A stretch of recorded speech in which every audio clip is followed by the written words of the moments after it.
Do we know who? I just didn't fucking tell you. It's fucking. Who are we promoting, I Kyler? talked to fucking Sean Parker. How much? How much money? I talked to Sean Parker, bro. Sean Parker. Yeah. Sean Parker. He said freaking, Bro. he said, you know what isn't, you know what's, he said, 1,000,000 views isn't cool, Kyler. He said, you know what's cool? And I said, you. And then he said, Shut 1,000,000,000 up, views. bro. And then Oh everybody my got quiet. gosh. True story. I was there. Sponsored by Mike and Ike's Mega Mix. That actually conflicts with our Sean Parker sponsorship. Don't show them again. You know, you didn't revoke all his money, like Bruce at the Batcave and the Hall of Justice or whatever.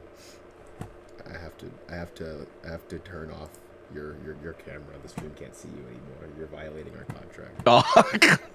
Brother. How much money, bro? How much money did he give us? I can't disclose that online. You're gonna have to ask me off stream. Brother. But Are we live? Yeah, we're live. No, why did you say we're live, dog? I never say we're live. I just kind of wait until you figure it out. I hate you It's so just much. more fun that way. God, we should fucking play Warframe. Please enter a valid date. I Warframe? could just say whenever the fuck I was born. I was born in 1997. Let me play Warframe. It's free to play. Dude, what the frick is Warframe? Lock in. It's fucking Henry Cavill's favorite game. Oh. Are you talking about Warhammer? Same difference, really. Dog, that is not the same difference. Pretty much. Warhammer is his favorite game, not Warframe. They both have war in it, bro. How different can they possibly be? Oh my gosh. They have to be pretty much the exact same thing. I don't understand, like, because there's multiple Warhammer games, but I have no idea what you do in them. And I know, like, you can also make, like, figurines, but I don't understand, like, what the like, digital game is versus the IRL game. Man, I know nothing about Warhammer. It's probably like Yu-Gi-Oh! Or Dungeons and Dragons or It's Magic weird. the Gathering or any of those things. I don't think it's anything, because if you look at like the gameplay for like Warhammer freaking Warhammer 40K, it doesn't look anything like a card game. I've never looked at the game. Also, what's this? Fragpunk. Fragpunk is a thrilling 5v5 hero oh no, where shard cards allow you to break the rules of combat and ensure that no two rounds are ever the same. I love shard Get ready cards. to unleash your skills. Yeah. The Warhammer When's the tabletop last game time is you about used a building shard card? armies and Tyler? fighting against other armies. Well, yeah, everybody knows that, Anthony. It has war in the title. Freaking this guy. It's Actually, in Warhammer, you don't actually go to war. It's not about war at all, actually. Can Rick and Morty fans be like when you ask them the plot about Rick and Morty? You wouldn't actually, understand the plot of Rick and Morty. you need to. You wouldn't understand because you don't have an IQ of over 120. Literally. Also, the I don't know about this game. the Incredibles video. On There's our no TikTok reviews. Now Oh, has never mind. 46,000 views. It is Dogs. my highest scenery creation by over 13,000 views. Dang. Oh wow, reviews are mostly positive for this game. For Warhammer or Warframe? No, for Fragpunk. Oh. Yeah, but the reviews are Looks also like mostly positive Valorant. for, like Banana Shooter. The Banana armies Shooter is are the greatest game buildable ever made. What are you models. talking about? It's like I imagine it's like building a Gundam and then putting your Gundam in a Yu-Gi-Oh deck and then playing the game like that. That's if I had to guess with zero context. That would actually be, dude, dog. That would actually be gangster, bro. I imagine that's what it is. I still haven't watched the He-Man trailer. Gosh. Who's Oh, you playing haven't? No, who's playing We should watch it. He-Man? Is that Jason Momoa? Who is Some random guy. No, it's Really? not. It's not Jason Momoa. No, it's some random guy, which is great. It is great. W. It's that funny. guy. I saw a post like on. He's like a teacher. He has a plaque that says his name, and then under it, it has his pronouns he him. And I saw a bunch of people were like, "Ah, how dare you!" And it's like, dog, you want him to just be man? Like, come on. I don't think that's the point they're he getting man of. at. That's not the point. I don't know. It probably I've it, seen that it image probably too. isn't, but That's no. That's but not I what think they're it's I think it I actually don't care. I mean, Like I think it's just kind of funny that it's like that people are getting mad that his pronouns are on there when he's literally called He-Man. yeah, but that's not the same. Like I get where you're coming from, but like that's No, not why it you're isn't. getting mad. It isn't. But I think it's I know, but also I just don't really care that much. Like I mean, that's fair. like I'm do not- I put my pronouns on stuff? I'm like, not no, gonna I get all don't, uppity about Because it, but I just don't care enough. yeah, I'm not gonna get all uppity about it, but I understand why it's Like, like a kind of if- thing where people are like, freaking. If someone wants to like identify what their pronouns are, it's like go for it, dog. Alright. Like have fun. All right, let's go. man. But I'm What's- not gonna do that what's- personally. Show me something, man. Idris Elba. There's no way Idris Elba's in this house. All that stuff. That Yes, he only is. You exists didn't see in him? Legends and bedtime stories. Shut up. Talking you're tigers, blind. Spaceships and magic swords that can make a man as mighty as a god. Peak. Where I come from, that stuff is real. Why do you look like the fusion of Austin Butler and Jason Momoa? Why did you send me away? I wanted you to be safe. He has They the said head you of took Austin place in Butler it, they don't and the find body you. of Jason Momoa. There's This obsession with nerd stuff and sword things, it's not a good look for human resources. Have you seen this sword? I found your sword. Okay. I know it sounds crazy, but that sword is gonna show me the way home. I don't know if I'm liking this. Sir, you can't do that. Don't worry, the sword's mine. Man, that's okay, because you're out of line right now. He-Man Isekai, I know, that's why it's about to get weird.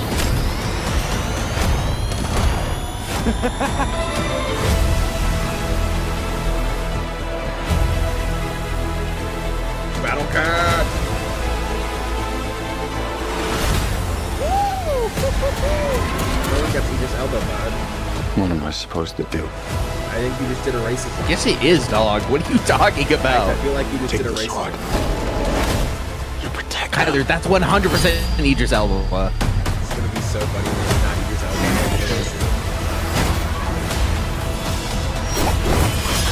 It's gonna be really unfortunate if it is, but I could have sworn that was Idris Elba. There's like a 60% chance it is, but I'm hoping it's not. Oh no! It's not Idris Elba! I knew it! Oh no! I knew it! Hold on! Hold on! Anthony, clip that. Anthony, clip that. No, it is. It is. Okay, Oh, never mind. Dang it. It is. Anthony, yeah. still clip it out of Oh my context. gosh! Thank goodness. Clip it on a context. Of The Masters of the Universe trailer has Context. But freaking, hold on. I'm not into Warhammer. I like that myself, it's but I called think they're Masters of the geeky. Universe. Well, that's what he's called. That's what the show's called. He-Man and the Masters of the Universe. No, but from that trailer, I hated that. I'm not gonna lie. Really? I'm assuming you didn't. I don't grow know. up watching He-Man. Okay, look. As I did not. I Yeah, did not. okay. So as someone who hasn't seen He-Man and really doesn't know anything don't about cook it, shit, I'm then kind what of are you like, even good oh, for? this seems interesting. What are you even good for, Anthony? But no, freaking, if not for clipping Noah out of context and slandering him on the internet. But no, Dude, I'm so glad I was right. That would have been so embarrassing. I did grow up watching He-Man, and He-Man is not an isekai from regular Earth. They smurfed him. They smurfed He-Man. This is some 2013 stuff. We're too old for this, Hollywood. He woke! I mean, what if this is, like, supposed to be his... What if this is supposed to be his, like, you know... what's it called?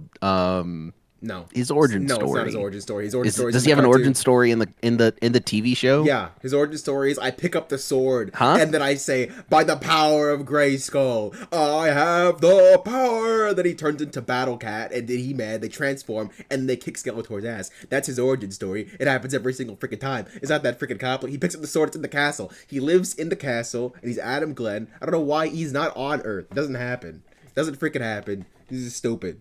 This is dumb. I'm not a fan of this. Tyler, what if it's peak though? What if won't. it's peak though? It won't be. What if it, Kyler? What if it ends up being peak? Huh? What are you gonna do then? That dude, it's not gonna happen. You don't need to worry about What are you gonna do, if- Kyler? What are you gonna do if it ends up being peak? If He-Man ends up being peak, then I will show hole at the Super Bowl halftime show. Is what I'll do.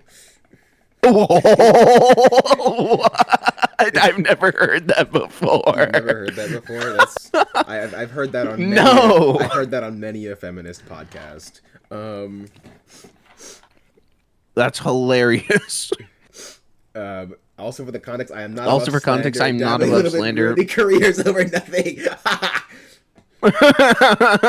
Dubs, you love to see it. You know, every person that I've met that is named Anthony seems like that kind of individual. So this tracks. Listen, I want to know what He Woke is all about. People asked me if I was going to talk about it, so I guess this is it. Let's talk about Masters of the Universe By being Chuds. branded woke garbage. Is it your mic? I'm a little quiet. Hold on. It just might be far away. Let me know if you can hear me better now. Wait, did you forget Kyler? Is it? Dog, I don't. did you forget his name? I don't say my name that often, and he's usually there for read streams, so they just have to. They don't have to say my name. I'm the only guy here. My gosh, that's funny. Also, that's not my name. My name is Lord Megatron. Okay, let's get this over with. I don't really want to dive into. Should just who's call them saying black it. guy. Chances are Battle Cat looks really more good. accurate. You know the offenders because they are the Skeletor chuddiest looks like of the AI. chuds online who get upset at everything. You know who's playing They will Skeletor? make Is it freaking Ezra Miller? No, worse. Is it Jared Leto? Is it actually?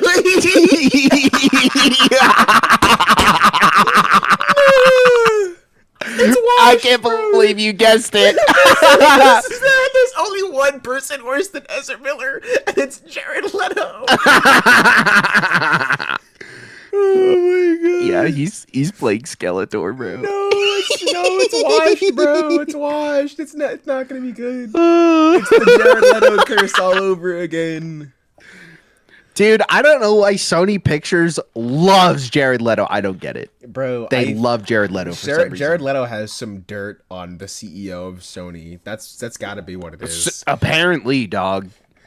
It's got to be what it is. Any reasonable movie studio would have canned him. something woke if it forces them to Something bend woke over this way backwards comes. Neo style to find. I mean, this the movie has whatever probably thing was they probably can brand finished as filming woke to rage bait and make money before, off of their gullible, stupid fan base. Tron The latest Ares came offender out, is of so- course Oh, Masters of probably. the Universe because Exhibit A. Yes, Adam Glean. Also, a clever Easter egg here. Glean is the last name of his mother. So that's If it said he/man, nobody would have a problem with it. I guarantee you that. And that also would have been really funny. actually. very clever right there. They should have done that. That They would have should been have amazing. done that. You know, That would have been he's got his hilarious. pronouns there. And this has caused the Chud Brigade to lose Chud the collective Brigade! Chud hive mind. Chud because they're Brigade! pandering to the woke radical left or whatever. Dude, this trailer only proves to me more that Henry Cavill's Voltron is going to stomp at the box office. It's going to destroy. Henry Cavill's doing a Voltron? You didn't know that? Yeah, he's doing Voltron. He's doing Voltron? Yeah, he is. Dog! It's He-Man. Dude, that's gonna be so sick. He-Man and Voltron were like it's like He-Man, Voltron, and Thundercats were like the big three of animated cartoon stuff back in the day, and then freaking Yeah. and so Voltron's gonna come out and it's gonna stomp. This is like the most average fantasy movie ever. Concur. Yeah. Concur. Hey, look, there I am. Also, Kyler, I have a little piece of news. Yeah. In regards to a certain series that you love. That I'm gonna bring up after this video is done. Oh, I wasn't gonna finish it. I don't need to. But he's basically just gonna say that people are stupid. Okay. What's up? True. So, as we all know, Disney. Oh, also, there's a Dragon Ball Super remake coming. Yeah, Disney. I saw that. Disney what? And they're continuing the series, which is crazy. I need to watch this show. Disney is Go on. Finish the thing. rebooting Power Rangers. I heard that. And supposedly, the Red Ranger is supposed to be a female. It's going to be a female Red Ranger. And the post I saw, everyone was like, no, like, women, no. And I was kind of like, dog, I don't actually care that much. You're not. I was First like, of all, you're not cool. you're not a real Power Rangers fan if you have that opinion. We've Which had is okay. had female Red Rangers No. As we had as far back as SPD. Like, so Yeah. So it's not like there's never that's the thing I wanted to bring up is that there has been female Red Rangers. there have. And even like in the comics, there's female like the Yes. most important female, one of the most important. Supposedly, I don't know this because I just heard it from a comment. But someone who's a nerd and very well informed. Supposedly, one of the most important Red Rangers of all time was a female Red Ranger. Are you talking And about so it's Amelia? like, I don't know. I don't know what her name is. Okay. But she was like before the original Mighty Morphin. Okay. And so I think it's just funny that everyone's like, oh no, it's a woman. When it's like, dog, there's been plenty of female Red Rangers over the years. Like, why are you tripping? Like, are you just Here's the thing. are you just sexist? Here's the thing. If you're a Power Rangers fan, like a real one, you know that Power Rangers is probably the most progressive franchise of all time. Like literally back in its debut, like it had the most diverse cast of heroes. Zack the Black Ranger is the first ever live action black superhero. He's the first one ever. And Dang, really? ever, yes. He's ever been in the Wow. in the second series, and the cast has always been entirely diverse. You'd be hard pressed. I don't think it's possible to find a Power Rangers cast of only white people. Every there's been diverse. We've had like as far back as the second series, Alien Rangers. The alien White Ranger was a girl, and she was leading the team. We've had like female leaders before. We've had 4, like, well, really 3 prominent, like one of the best Power Ranger series of all time, Power Rangers Time Force. The leader is the Pink Ranger. Recently, Power Rangers Cosmic Fury, Amelia, Red Ranger. People didn't like Cosmic Fury, but that wasn't because of Amelia, and it's because Cosmic Fury wasn't really that good. Lauren Sheba, the true head of the Sheba clan, Jaden's a fraud, was Literally, was bro. the Red Ranger. Like I wouldn't be surprised if like we've had gay Rangers. I wouldn't be surprised if we get a trans Ranger in the future because Power Rangers has just always been that progressive. So I'm not like if you're a Power Rangers fan, you got to expect that kind of stuff. And listen, if that's what happens and Disney cooks, I'm not mad at it, but Power Rangers has been in limbo for like 6 years now, though. Like not like not Yeah. 3 Look, or 4 years. If she shows up and she's a Mary Sue that like never has any issues and she's always saving the day and being perfect and amazing, like, dog, lame. Yeah, But if like she actually has character, then cool, Yeah. exciting. Yeah. No, I never watched Power Rangers, but I know they always have the most diverse cast of characters. They do. Yeah, you're right. Everybody should know that. If you're getting mad at that news, you're just not a real Power Rangers fan.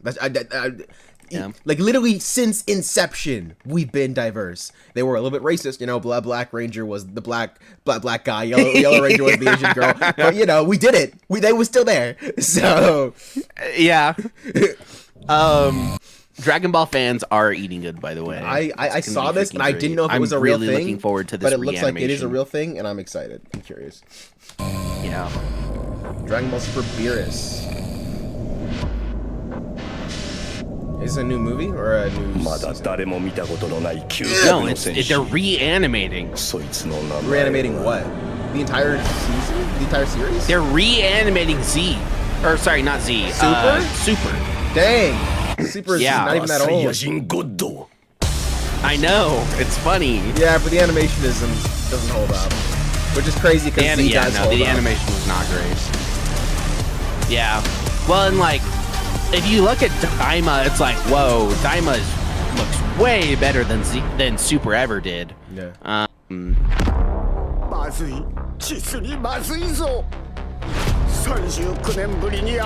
Dude, there's no reason to if they're gonna reanimate it. It's probably gonna be more manga accurate too. Yeah.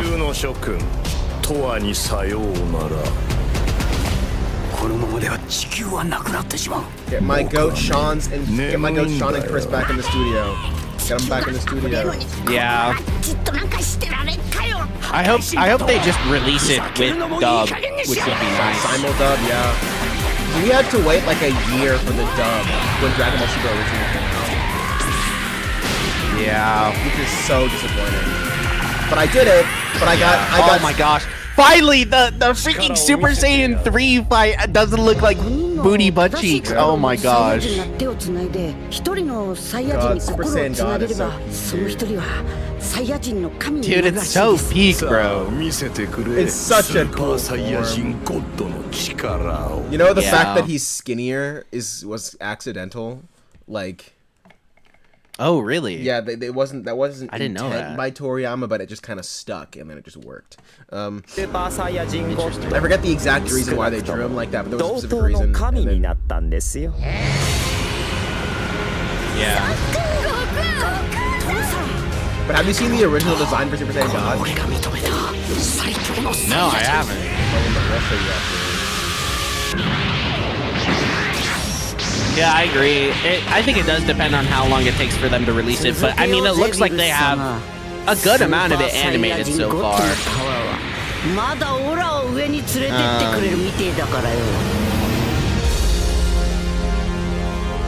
But I need to finish Z. Yeah, just watch Kai, dude. Bro, yeah, just watch Kai, honestly. Watching actual Z is Fall kind of like 2026. torture. Dang. Dang, what? That's crazy. I did not expect them to do it to go that long. Well, and they're animating the Moro arc too. Art dubs. You loved it finally. Freaking finally. 'Cause Yeah, I know. I was not planning on reading that manga. Yeah, I know. I wasn't either. Goku Super Saiyan God original design. And this is the original design for Super Saiyan God. Yeah, I don't know. Yeah, that was it. Toriyama was like, maybe It would have just been like, oh, cool, it's Super Saiyan 3, but with red hair. Yeah, I mean, it would have had its fans. If this is the Super Saiyan God we knew, we probably would have been like, I don't know, we probably would have accepted it and not really thought much of it. But I do think they did go with a better design. I have been watching Kai, but since I'm pretty familiar with Z, I haven't been obsessed with it. Fair. Yeah. I really just wish they would have, he would have kept some of the similar, or some of like the Super Saiyan 4. Like I love the chest and like arm hair. I just think it looks cool. And so seeing it in like I don't know if I like the red that much. Like I kind of like the red, but also at the same time I like the like you see sometimes like the gold. Like I wish they started going in that direction a little bit more instead of just yes, the hair is purple, the hair is silver. Like, yeah, they change it. I mean, I think they start making it a little bit more unique, please. They stopped doing that with Instinct. Ultra Instinct is kind of it's kind of very clearly set up to be the end all be all for Goku. Yeah, and the same with like, and it looks like all the other forms are probably stopped. Dexter Morgan will return in Avengers. Oh my god! Let's go! I love that. That's so peak. Oh, this is something I haven't watched. This is just Dreaming of Lobo. Oh, I've seen this around. You have any comments about playing Lobo? Finally.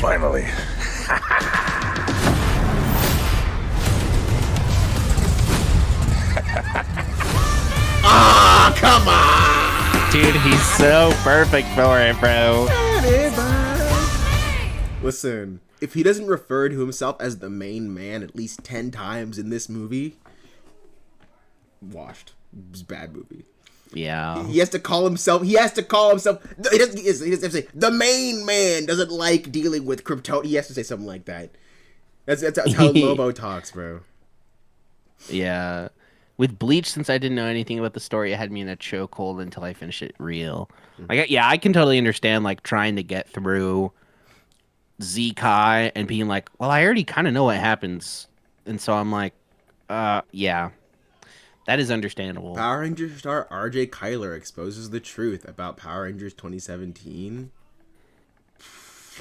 Maybe.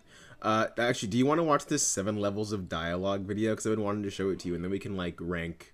We can look at 1-star reviews after that. I feel. Sure. Okay. Well, I'm curious if you'll have the same opinion on it. Are you saying that you have a collection of skin luggage? Of course I'm not, Dee. Don't be ridiculous. Think of the smell. You haven't thought of the smell, you b- Dialogue. Outside of the plot, it's arguably the most important part of any story. But it's really freaking hard to do. Yet we all know good dialogue when we hear it. Colin! You shut the fuck up! How would you like to die today, motherfucker? No. And we all know bad dialogue. Love is the one thing we're capable of perceiving that transcends dimensions of time and space. But what truly makes the difference? Well, my hope is to answer that today with the internet's favorite obsession, the levels tier list. I honestly, I don't really like that line that much. And if you're asking yourself, I like the theme, but I don't like the delivery of it. Don't get me wrong, Goku Don't get me wrong. is awesome, but did we need 5-episode base form, 7 episodes of Super Saiyan? Yes. Why would you even ask me that question? Yeah, we did need that. Yes, we did. People are trying to sit here and say that Luffy versus Kaido is now the longest fight in anime because it went on for 60 episodes. But was that 60 episodes of Luffy versus Kaido, or did Luffy versus Kaido start and then it end 60 episodes later? Because I'm willing to bet that if you add up all the runtime of Luffy versus Kaido on screen versus the actual runtime of Goku versus Frieza on screen, Goku versus Frieza is still longer. But yeah, probably. I don't think it's been dethroned yet. To this guy, well, that's a fair question. My answer is that I have written over 100,000 words worth of dialogue across my 5 books. I've coached published authors on their dialogue, and I have spent the last 8 years as a professional novel and script editor. I feel like I'm definitely getting more than my money. Which is not that hard to do, kind of. It's you only sell 5,000 copies in the first week. Yeah, literally. I feel like we got through a lot of good stuff today. I think we did. Alex, I really I have appreciated and do appreciate your time and your insights. They were more than what I could have hoped for. So thank you. And if you like what you hear, you can check out my I feel like this guy is trying to sell me. SavageBooks.net. I'll leave a link below. But needless to say, I have spent way too much time around dialogue. It's literally my job, but I still love yapping about it. So let's get into it. I did not hit her. It's not true. It's bullshit. I did not hit her. I did not hit her. I did not. Oh, hi, Mark. The first thing to understand Hi, Mark. about dialogue, especially for this video, is that its Classic. level of execution is not stagnant within a fiction. It's variable. Some moments are better than others. It's how you can get... Remember that guy who said The Room was better than 12 Angry Men because it changed locations? Remember I didn't know he said The Room. He did. Oh my. lines like this. Poor Peter. Too weak to send me home to die. No. I just want to kill you myself. Attaboy. In the same fictions as this. So, get on your phones, Scour the internet and Scooby-Doo this. So the clips we use aren't a commentary on the whole fiction they are a part of, but showcases of what I consider to be examples of a particular level of dialogue. I don't think that is where Scooby-Doo things this get shiz weird is with that level- bad. I think it is pretty bad. Like it's not great, but it's like I don't know. Coming from Doctor Strange, it's like a good line if Tony Stark said it. Yeah, but Doctor Strange saying it doesn't work. Yeah, like if Like Tony Stark was, like, in talking to theory, the Fury- line. Yeah, in theory, the line itself is like solid. It's just about who you assign the line to that doesn't work. Which I would say that's still bad dialogue because you're giving it to the wrong character. Like Tony Stark could easily be Sure. talking to Fury. He's a spy. He's like, Fury, want to Scooby-Doo this shit? And we'd be like, sure. Nobody would bat an eye because that's Tony's character. Yeah. But Doctor Strange Yeah. doesn't talk like that.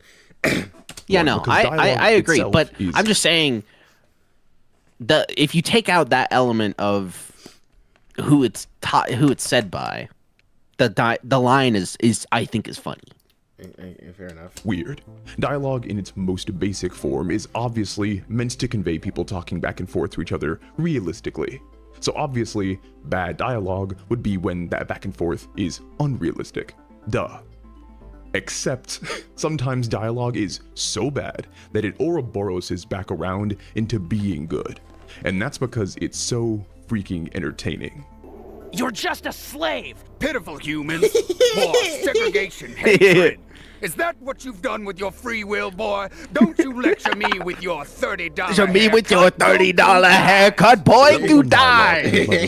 Classic. Have a ton in common. I don't know what you're talking But as far about as so the one bad being that it's so good. bad It's that amazing. That's because you can't believe how far from the norm Bro, it I thought is. that line it's was like from the a people bridge. writing Don't it lecture had me. never heard a human use Oh, language bro, before. it's great. Don't lecture me with your $30 haircut, boy. Goku dies. That coffee tastes like shit. What'd you do? Take a dump in it? As a matter of fact, I sure did. I want a fucking divorce. All right, then. We legit keep engaging with the fiction because we want to see just how far the rabbit hole goes. It's like you were in some weird haze or dream that just seems close enough to human language to be real, but is still so wrong. I can't believe you committed suicide. I cannot believe you committed suicide. Android 13 is my How favorite could you Southern committed clanker suicide? too. This level is so far removed from skillful execution that it's hard to even objectively define. How could its you have done parameters. this? How could you It's have like if someone committed went to the suicide? British Baking Show and gave the judges a urinal cake. It's like technically what they asked for, but it's so far beyond the pale of reason that now they're just interested in unpacking the labyrinth of your mind to see how you got to that point. And of course, the individual actor's choice plays a huge part in the dialogue, but I'm gonna be real, no amount of acting could rescue these reactor explosion level lines. They're eating her. And then they're going to eat me. Oh my god! Fictions like these inspire whole rabid cult followings and unironic studies about how they were made. They are postmodern and nearly impossible to crack open from an objective critical lens. The This Room type of was so dialogue bad cannot be and so purposefully beloved for being so bad. Tommy Wiseau made a movie about how he made a movie that bad.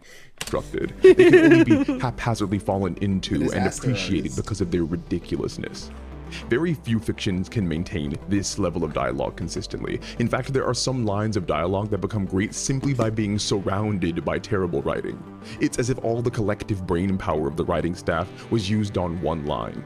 You think God stays in heaven because Dude, he too no, lives bro. in fear of what he It's not so bad that it's good. These It's lines become actually so famous peak. that they That's really just a take great on a line. life of their own outside. That the is fiction. just a great. That's just good dialogue. Remember? Yeah. For you, the day Bison No, no, no. That's what he's saying. Hold on. Great simply by being surrounded by terrible writing.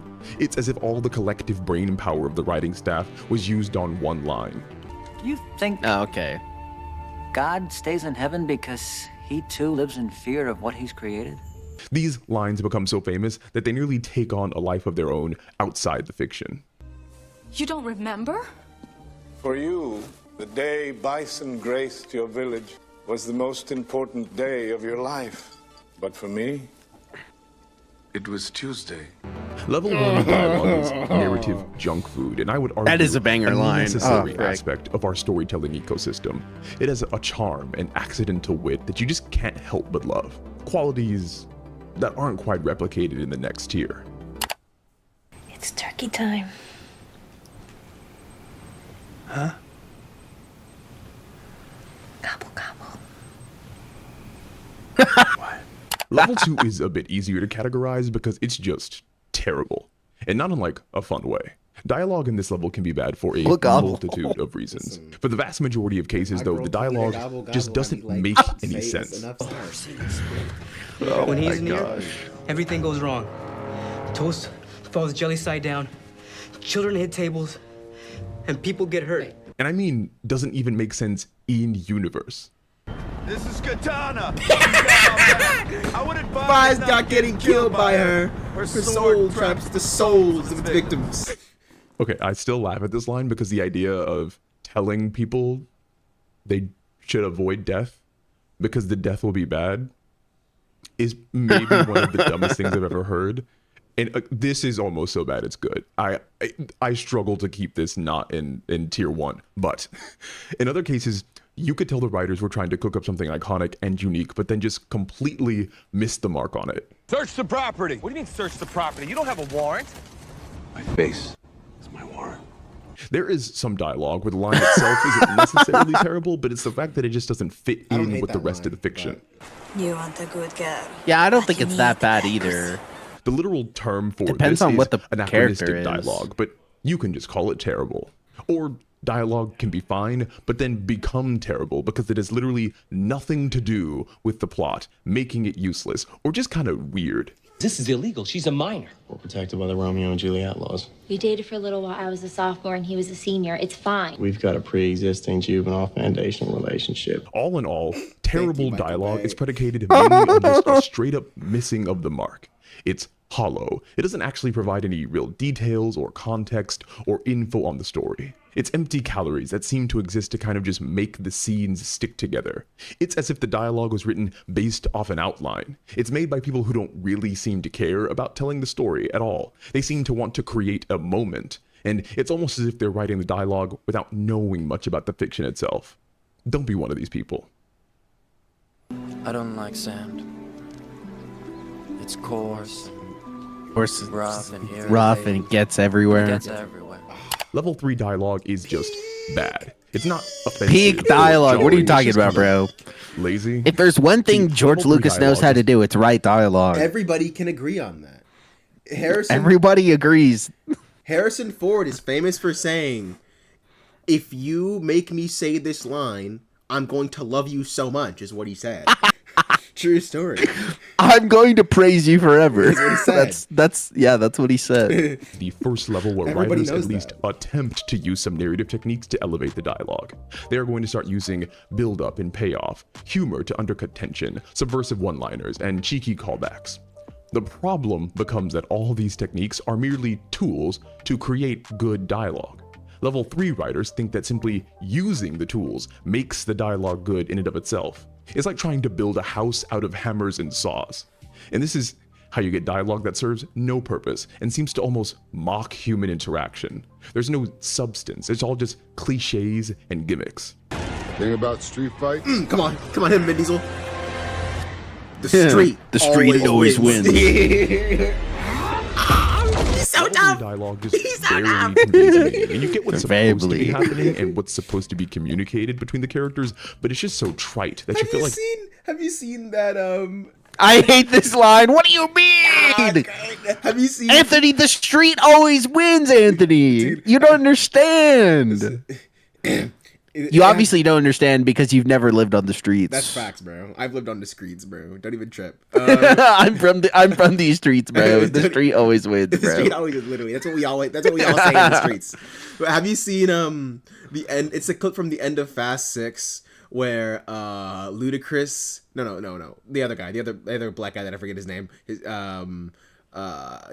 talking to The Rock, and he's like, "Oh yeah." And he's like, "You better have that big ass forehead." And that line for his improv, like The Rock. Yes, I know. And Ludacris did a spit take accidentally. It's so funny. That's so good. I love that. Untrue, the street can beat family when family can defy gravity. A much deeper conversation. It's time we show the Fire Nation that we believe in our beliefs as much as they believe in theirs. And for the one-liners, it's like the writers understand comedy from the outside, but don't really have any interest in investigating it deeply. Bad. I mean, take a look at this actually funny line from Batman 1966. Number 2. What weighs 6 ounces sits in a tree and is very dangerous? A sparrow with a machine gun. Yes, of course. It's so freaking funny, and it's ridiculous, and it knows it's ridiculous. That was facts. I don't know what you're talking about. That's great dialogue. But then a writer will see that, not understand why it works, and then want to do it in their fiction, which gives us this. Arrow with the machine gun. Told when it's struck by lightning. I will forever defend this line. Same thing that happens to Hold on, pause. Why do you defend the line? Because we watched freaking in the script when that line was added, the one that moderated by Joss Whedon. Oh yeah. Like, cause like Toad asks for the entire movie, like, you know what happens to a toad when this, you know what happens to a toad when that, yeah. And then at the end, Storm's like, you know what happens to a toad when it gets struck by lightning? Same thing that happens to everything else. Boom! That would have been fire. That would have been fire. But the guy, whatever, I forget the guy who moderated the script after Whedon, just took all the setup out and just kept the payoff, and you can't do that. Yeah. Is cosplaying and being witty by using the most basic and easily accessible techniques without actually going deep into the characters or the story. Good news, bad news. I am sad to say, I'm sad to hear that you are ridiculously familiar with the entire This level of dialogue is also where you're going to get characters doing huge info dumps of exposition that you just don't care about. They're fun movies. I enjoy them. We'll recognize the Council of the Kings. Adlin's time, 7 kingdoms were one. Our ancestors gathered here. Atlantis sat here at the head of the table. Bad writing is everywhere in Hollywood and beyond. It's almost like a rite of passage that a writer must endure to find his voice and style. Speak for your fucking And once self. you do, you upgrade to level 4 dialogue. I can't believe you bought them. They're only $1 a dozen. I know, but I just think it's a bad idea to buy clams from a guy on the street corner. Level 4 is probably the most boring of all the levels, and honestly, I'm not going to spend too much time on it because, I don't know, it's just like, alright. Like, it's fine. It's not great. It's not bad. It's like CW dialogue or like Nick at Night dialogue. I guess the best way to describe it is just maybe Marvel dialogue. I recognize the council has made a decision, but given that it's a stupid-ass decision, that's one of my favorite Nick Fury lines. Dude, that's actually a great Nick Fury line. Dude, whatever. Like genuinely, like in Avengers, I don't think Nick has like great lines. I think some of his lines are okay, but I actually genuinely think that line works so well for Nick Fury. Freaking two of my favorite Nick Fury lines: that line, and then in Winter Soldier when he's like, "Want to see my lease?" to the officer. Dude, freaking. One of my favorite lines from him is it's a callback to when Loki first shows up and he's like, does an ant worry, or does the boot worry about the ant it steps on? Boot. And then Nick's like, ant? boot. He's fucking. It's so good. Let me know if Real Power needs a magazine or something. Dude, yes, bro. Fucking. Let me know if Real Power needs a magazine as a bar. Fucking, no, but whenever my freaking dad tells me to freaking clean the kitchen, I'm like, why? He's like, because I said so. I'm like, I recognize the council's made a decision, but given that it's a stupid decision, I've been looking to ignore it. Yeah. At level 4, Sam is uses undefeated. Assonance, alliteration, simile, Sam. metaphor, Are you talking about and does it well enough to give us insight Oh, into the yeah. characters and the conflicts that they are involved in. If I were assessing a client's work, I would call this type of dialogue I've never called him utilitarian. It gets anything the except job for done, Samuel and L. it isn't Jackson. distracting, but it's not going to wow you. Though I guess to be fair to Marvel, there are moments where level 4 dialogue can briefly ascend to be truly inspired and affect the cultural zeitgeist. Perfectly balanced, as all things should be. I am Iron Man. Dude, now all of the Thanos quotes are so peak. They are great. Gone, reduced to atoms. I used the stones to destroy the stones. Freaking perfectly balanced as all things should be. You couldn't live with your failure, so where did that lead you? Back to me. Dread it. All the Thanos quotes are Run from it. Destiny all Yes, arrives bro. all the same. And now it's here. Dude. Or should I say, I am. Dude, literally all of the Thanos lines are absolute bars, bro. So good. Every single one. This Vision line is great. If not love, persevering. Again, though, there's just not much to give commentary on, and the difference between level 4's alright dialogue and the really good stuff will become more apparent as we continue. Then we'll need to What was the one that got cut from the movie? Remind me. realign the public's perception of Amy. Make them Which- stop seeing her as America's what are you talking sweetheart and about? See her for what What Anthony just said. Oh. she is, which is a mind fucker of the first degree. Here is where we start getting to the good stuff. Level 5 dialogue keeps your attention pretty much from start to finish and is able to evoke exactly what it wants from you. The dialogue isn't just some series of generic one-liners that could be placed in any other fiction. This dialogue is character defined and completely unique. I'll tell you, that bald chick was right about one thing. You will never save the world. You couldn't even save One a does not consider relationship joy with a when taking goddamn over the stripper. universe. But this does put a smile on my face. Oh, yeah. That's a good one. Yeah. Oh, did that one get cut? Or is he? Yeah. I guess I think it was in the trailer. Yeah, it was in the trailer. I remember that not in the trailer. Maybe I'm thinking of the one where he also says like, in all my years of conquest, it was never personal, but this, I'm gonna enjoy it very, very much. Yeah. That one's good too. Motherfucker, I wish I could say you die alone, but it's one of God's best jokes that you can't die, except it's on all of us! One of the things to realize at this level is that good dialogue is inseparable from good character. Truly good dialogue works synergistically with deep and complex characters to reveal them. No, I want to hire the Sopranos to beat the shit out of him with a hammer. We don't even have to do that. That's right. We can do that Do it ourselves. ourselves. I'm 6'5", 6'4", 220, and there's two of me. It is the exploration of their identity through their chosen language that makes level 5 dialogue unique. It no longer is about just what the character is saying, it's more of how they're choosing to say it. However, that blue represents millions of dollars and countless jobs. And it's sort of comical how you think that you've made a choice that exempts you from the fashion industry when in fact This is a you're wearing movie? a sweater that was You didn't know selected this was for a you movie? by the people in this room. Well, sorry. I'm talking about I knew it was a movie. I'm saying this looks like it was shot like a TV show. Oh. It's really just Like the quality of this the looks image like he it's a chose. TV. Uh-huh. It's just the quality of the image he chose. No. I mean like lighting wise, and like shot composition. I don't know. Just maybe this is just an outlier, but because this is my first This level, impression like of the this movie, previous one, but still relies on narrative techniques like simile, metaphor, one-liners, and punchlines, but now they aren't just empty cliches stamped on a page. The witty quips are pulled up from the character's soul, and that turns them from cliche into unique. In Gaffney, we had our own brand of diplomacy. Shake with your right hand, but hold a rock in your left. One thing to note too is that at these higher levels, we have moved past dialogue just being realistic. Lower level dialogue is predicated on making language sound like actual humans are having a back and forth. But level 5 and higher dialogue isn't concerned with realism anymore. It's concerned with believability and entertainment. Is this fun for you? To really run It's in? not fun. You win.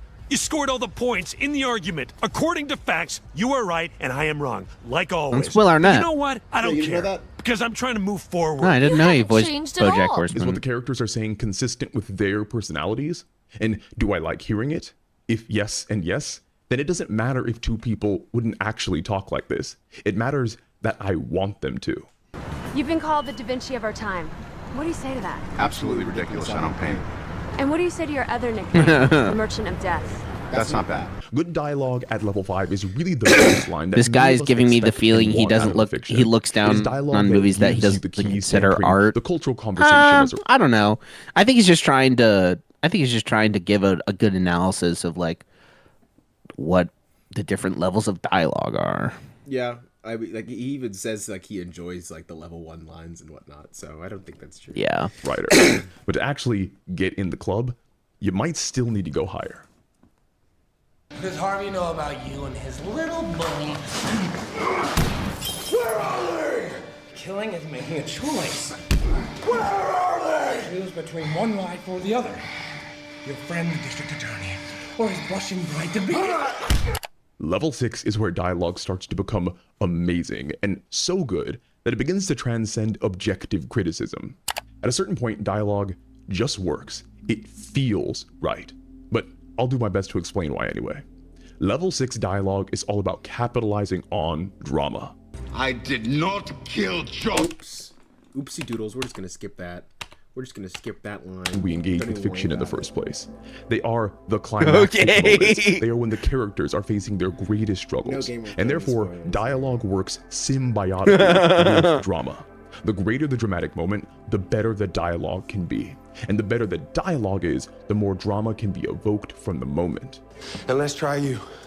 I'm the vampire Armand and my daddy because Noah hasn't gotten to that point in Game of Thrones yet.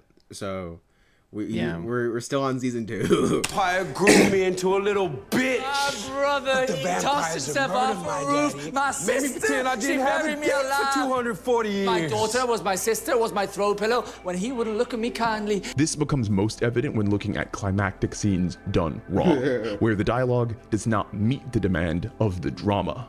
I'll crush this. Do you hear me? You bring June back or I'll crush this. Go ahead. You don't have the balls. It's the same idea that the best player on the team has to play his best game during the biggest moment. I'm so looking too does forward level to 6 dialogue continuing. I don't know when it's going to happen, and but we'll validate continue the watching at some point. Literally, whenever. Talented. I say this, whenever you say you want to continue everything, tell me when, and then we will. But you're always like, cool, and then you don't do it. I know. I just, bro, I'm busy, bro. Drama.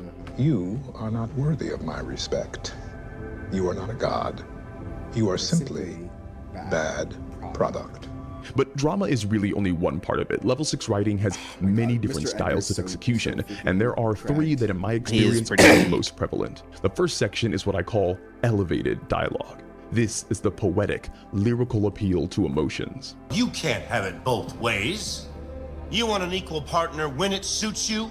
You want a man to take charge when it suits you? And I'm supposed to what? Just divine when you want? Don't you diss season 6 like that. Don't come up in here dissing season 6 of Game of Thrones like that. We're not gonna do it. We're not gonna do it. Season 6 of Game of Thrones is peak, and I will not have any alternate opinions. I will not have any alternate opinions. In fact, seasons 4 through 6 are better than seasons 1 through 3. And I've always had that opinion. Bite me. Which? The rhythm is nearly Shakespearean. There's a beat and a meter to it. The words and the sentiments beneath them become magnified and aggrandized. It's not just the situation that's dramatized, it's the language itself. Why? You ask that? You who killed your mother to come into the world? You are an ill-made, spiteful little creature, full of envy, lust, and low cunning. And then we have the second style, naturalistic dialogue. This is dialogue that moves past the conventions of writing and displays people Naturalistic. exactly as they would talk here in real life. What does Marcellus Wallace look like? What? What country you from? What? What ain't no country I ever heard of? They speak English and what? What? English, motherfucker! Do you speak it? Yes! It's choppy, it's messy, and it's really hard to do I need to because it watch Pulp requires a Fiction. complete mastery of interpersonal communication. It's manufactured genuineness. It's real as fake can be. It's paradoxical and intoxicating. You're such a dick! Every day I wake up and I hope you're dead. Dead like if I can guarantee Henry would be okay. I'd hope you get an 6 was illness goated too. and Okay, then get good. hit by a car and die. And third, we have the jousting dialogue. This is characters in oratory battle, back and forth, back and forth. You're gonna blame me because you were the business head of the company and you made a bad business deal with your own He said company. jousting. I was like, okay, social network, right? You're not a part of Facebook. You're not a part of Facebook. My name's on the masthead. You might want to check again. It's because I froze the account? You think we were gonna let you parade around in your ridiculous suits pretending you were running this company? Sorry, my Prada's at the Are you buying Pradas at the Along with my hoodie and my cleaners? fuck you flip-flop. Along with my You FU pretentious flip-flops, you douchebag. pretentious That's, douchebag. here's the thing. That's the most iconic part of that scene, but that's not even the best part of that scene. The best part of that scene No. is when Timberlake walks up like, here's the $19,000 you drew. I wouldn't cash it though. I drew it on the account you froze. And then he fucking tries to punch him, but he's like, I like standing next to you, Sean. It makes me Yes, look dude, so that's tough. the best part. Yes, dude. It's so good. It's so good, bro. Oh my god, bro. Verbal speed chess. It's the dirty dialogue-based baby of a drive-by and a wrestling There's match. no way this We can be Social Network 2 clones is gonna be this controlled by good. robots controlled with special headsets that the real Rick and Morty are wearing while they're fucking your mother. I'm going to kill you. They come to 312 Olive Street. Is that her address? You wouldn't know because you're a bad son. Level 6 dialogue is the prototypical notion that comes to mind when we think of excellent dialogue. It's the greatest moments of the narrative that we love synthesized down to their most dramatic parts. And that then leads us to the most extraordinary writing of them all, Level 7. People come to us because we don't sell them on anything. No packet of fucking bleeding heart, United Nations, Volvo, gender bender horseshit. Level 7 dialogue stands above the rest because it indulges in uses of language that you have never heard before. So much of the reason that we engage with fiction is that we wish to be told interesting stories in interesting ways. Novelty is at a premium. Everything has been done before. So when we find something that we have never engaged with before, it's impossible for us to look away. Where were you when Paul was suckling at his mother's teat? Where were you? Who was nursing you, poor Eli? One of Bandit's sows? That land has been had. Nothing you can do about it is gone. It's had. If you would just take this lease, Daniel. It's the inverse of everything we've talked about so far. It's not realistic, it's not even believable, and it's cracking open the carapace of characters that we can't possibly begin to understand. If you deliberately sabotage my band, I will fuck you like a pig. Now, are you a rusher or are you a dragger? Are you a dragger? On my fucking time! But it's the very alien nature of it all that allures us. It's like some eldritch elders are imparting to us a type of coded mana that allows just a glimpse of strange people involved in strange customs by which we can learn to better ourselves from. It's not meant to be deeply understood, it's meant to be felt and experienced. Headline is, it's a body pit. They have a massive data with no analytics. There's no way of telling what's a hand and what's a foot. I don't know exactly what they're doing, but they're fakes. Fucking beehives, almond milk, and take another week on that report, Matilda. And it's not a body pit, whatever the fuck a body pit is. It's a fucking muesli pit. That's chunky. Level 7 dialogue ascends to contradict its very existence. The language is post-verbal. The words don't have to mean anything. You are pukes. You are the lowest form of life on Earth. You are not even human fucking beings. You are nothing but unorganized, grabastic pieces of amphibian shit. They are meant to convey an emotion and feeling the same way a jump scare or an astrological vista might. It's non-verbal verbal communication, merely hinting at the silhouette of language so that you allow yourself to fill in the blanks. Think about it. You're dealing with numbers all day long. Decimal points, high frequencies, bang, bang, bang. Fucking digits. All very acidic, above the shoulders, mustard shit. Level 7 dialogue. You gotta pump taps into those some numbers type of up. I holistic thought that was fake That was real. You thought you didn't think that was the real line?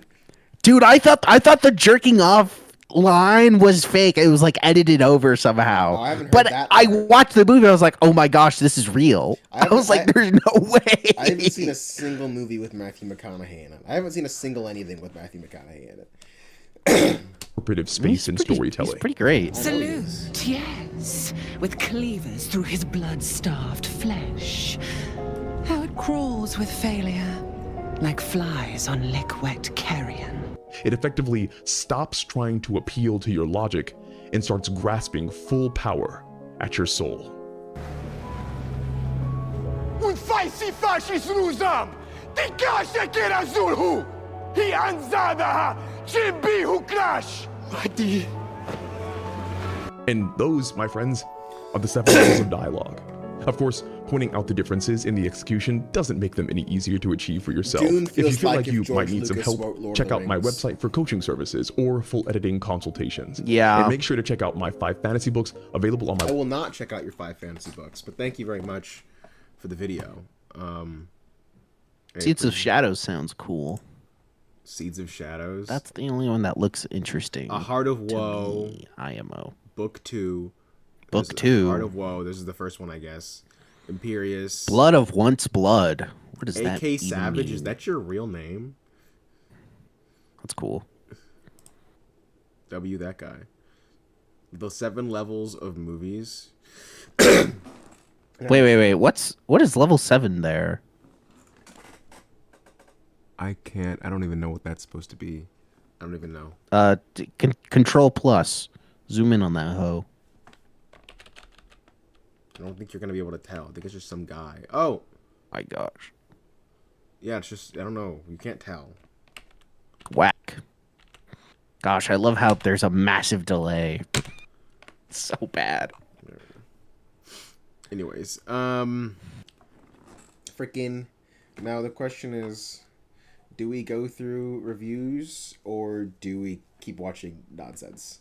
That is the current question. Well, only if it's good nonsense. I was looking at the 7 levels of movies because I was curious what this guy was gonna say. What are the 7 levels of?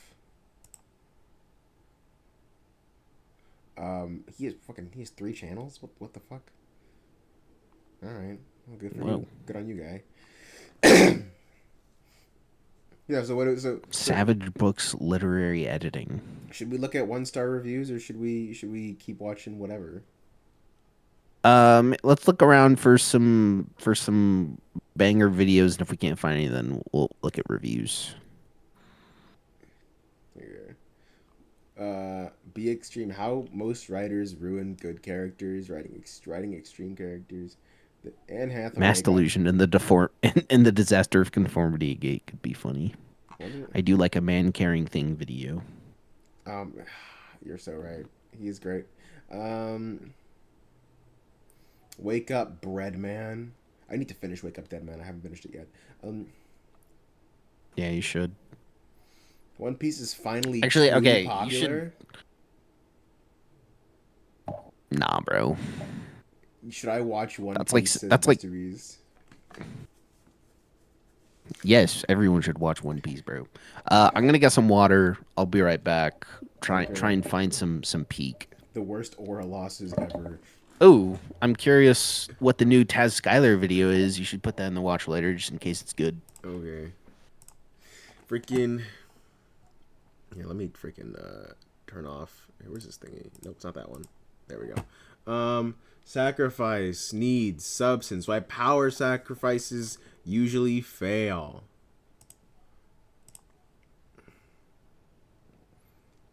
What is the opposite of a plot hole? A paradox? I would guess. Plot twist that shouldn't have worked, but they did. Rick Grimes. I killed my own son, probably, or something. I don't know.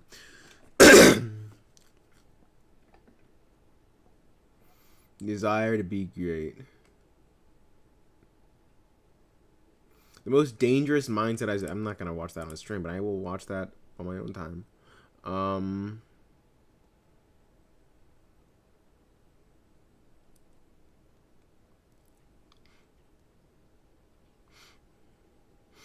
Bah humbug.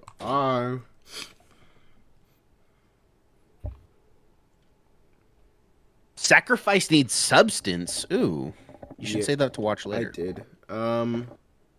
I'm with minimal scrolling. This video by Did Zephyr. you not hear me?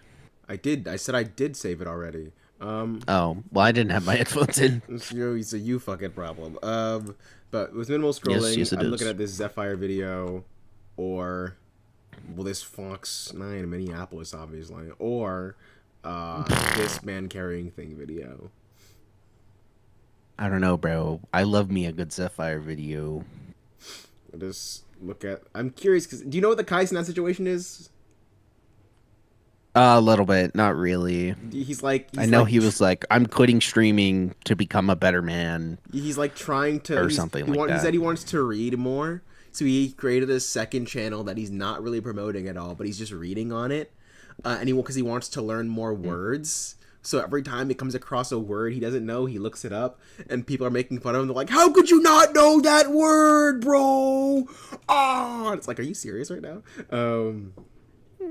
Yeah, I mean, it could just be like, because sometimes I I kind of know what a word is, but I'm not like certain what its definition, and so I'll look it up sometimes. No, I don't see a problem with him looking up the word. Yeah, I see a problem with people being like, "How could you not know that word, bro?" He literally told you he doesn't know a lot of words. Like, what more could you?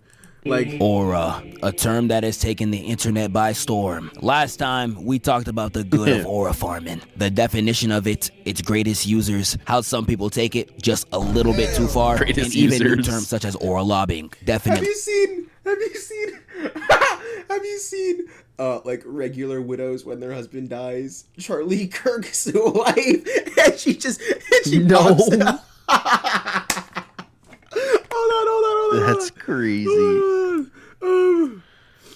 What? I just look up. Hold on. Probably look up like regular widows versus Charlie Kirk's wife. God, hold on. No, it's like, hold on. What? It's like you're not gonna find it, bro. I'm gonna find it. Hold on. Wife meme. Donald Trump with Charlie. No, God, where? It's like a video. Hold on, where she hold on. She like pops up on stage. Hold on, let me freaking do that. Just it's so funny. Something went wrong. I don't care. Make it go right. One time, Oliver cheated on his girlfriend with her sister. Hey! What? That's funny. I mean, he did. He did do that. Bad sister moment, honestly. Yeah. I mean, bad boyfriend moment too, but yeah, like... but it's a worse sister moment.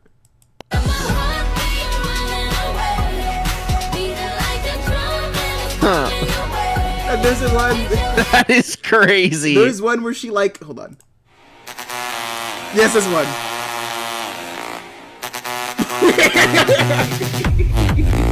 No way. Is this actually real? No shot. This is not real, bro. There's no way that's real.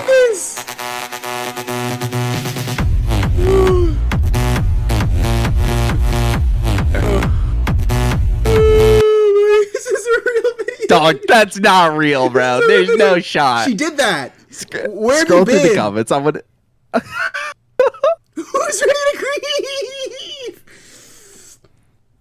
Oh my gosh, it's not AI. It's not AI. It's a real video. I'm telling you, she Dog, did this. there's no way. Now show us the AI. She did it, dude. That's so crazy. Piccolo is always aura farming, so when it gets his butt kicked, he never goes into negative. This is true. Hold up, let her cook. This is true. Yeah, she did that. Anyways, back to this. It's just that's wild. Just, it's so funny. Check that video out. And although the term aura farming is only used when it's people trying to boost their reputation, aura is not only used in that light. Aura is on a spectrum. Kind of like Kai Cenat. Aura is something that although... Hold on. 1 second.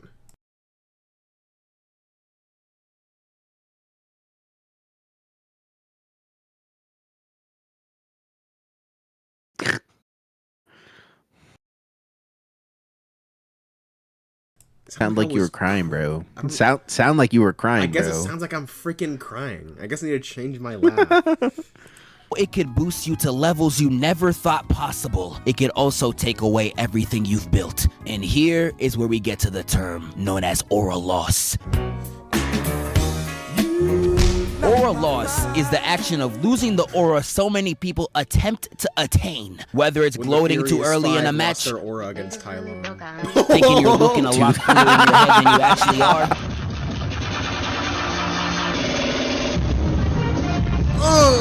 or even just completely embarrassing yourself. And that's what we're gonna get into today. And there are so many examples I could choose from, whether from I know what you're fiction, talking about. That was movies, or aura. even life. And yes, when I mean life, I mean your life. You not safe, nigga. Because I know there was definitely a time when you were in class and they were like, "All right, class, does anybody have a question?" your life. I have a question, Miss Mom, real, bro. Yeah, if you ever called your teacher mom in class, Leave my you boy definitely Yamcha lost some alone. aura, my nigga. Aura loss could happen to anybody, yes, including myself. I'll tell y'all a quick little story. There was a time we were doing experiments with Pepsi and Mentos in middle school, where the Pepsi would shoot out in the sky and splatter all over the floor. Now, the Pepsi would land in the same spot every— Oh, freaking! I forgot to tell you. I saw Duke Dennis at the airport last month. Who? Do you don't know who Duke Dennis is? No, I don't. Never mind then. every single time. And the teacher Okay. specifically told Was it us that not guy? to stand in that spot. I think But so. the thing is, in that class, I had a pretty well crush known. on the finest Oh, Latina interesting. transfer student in the entire school. I'm not beating the Bye, snow bunny boy. allegations, but there was a fine brunette in there too. And there was this one nerdy black girl in the back of the class. He's just like me!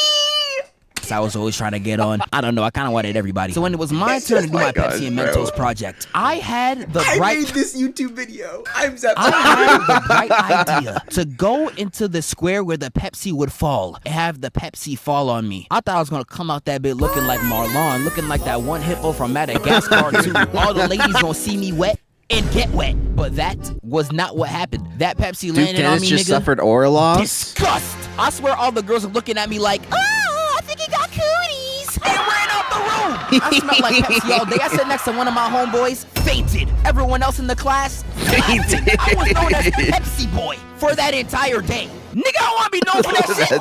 And the reason why I pulled this stunt to begin with, the Latina girl in the back, I sadly found out that she was taken the next week. Like, man, oh, hell no, dog. And that is probably the day I lost the most aura in my entire life. There is so many different examples of aura loss, starting from really low scale to astronomical. Now, the really low scale examples of aura loss, like stuttering, yeah, they're embarrassing, but you could just shake them off. You'll be alright. You might think of it in the shower and fall to your knees, but it won't ruin you. Losing aura astronomically could not only The damage your career— Furious Five every time they fight without Poe. Literally. Hold on.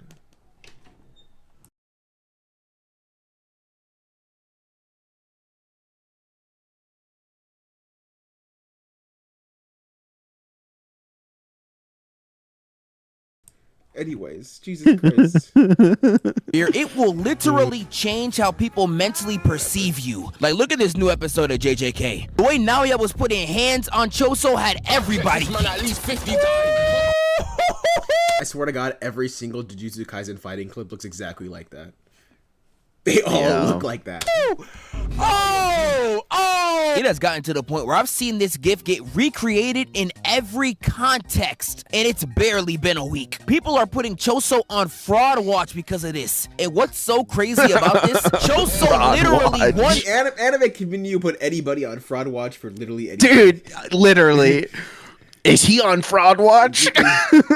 Goku takes a nap, bro. Goku needs to sleep. Fraud. He's a fraud, bro. Goku fraud. Put him on fraud watch. Put him on fraud watch, bro. This fight, but does anybody care? No! Despite the fact that Naoya's the bigger fraud. And that just goes to show you, aura loss is that damaging. Dragon Ball be having aura losses so bad. The moment of the... Vegeta still did that, and still he has the most aura in all of Dragon Ball, bro. That's usually... Whoa!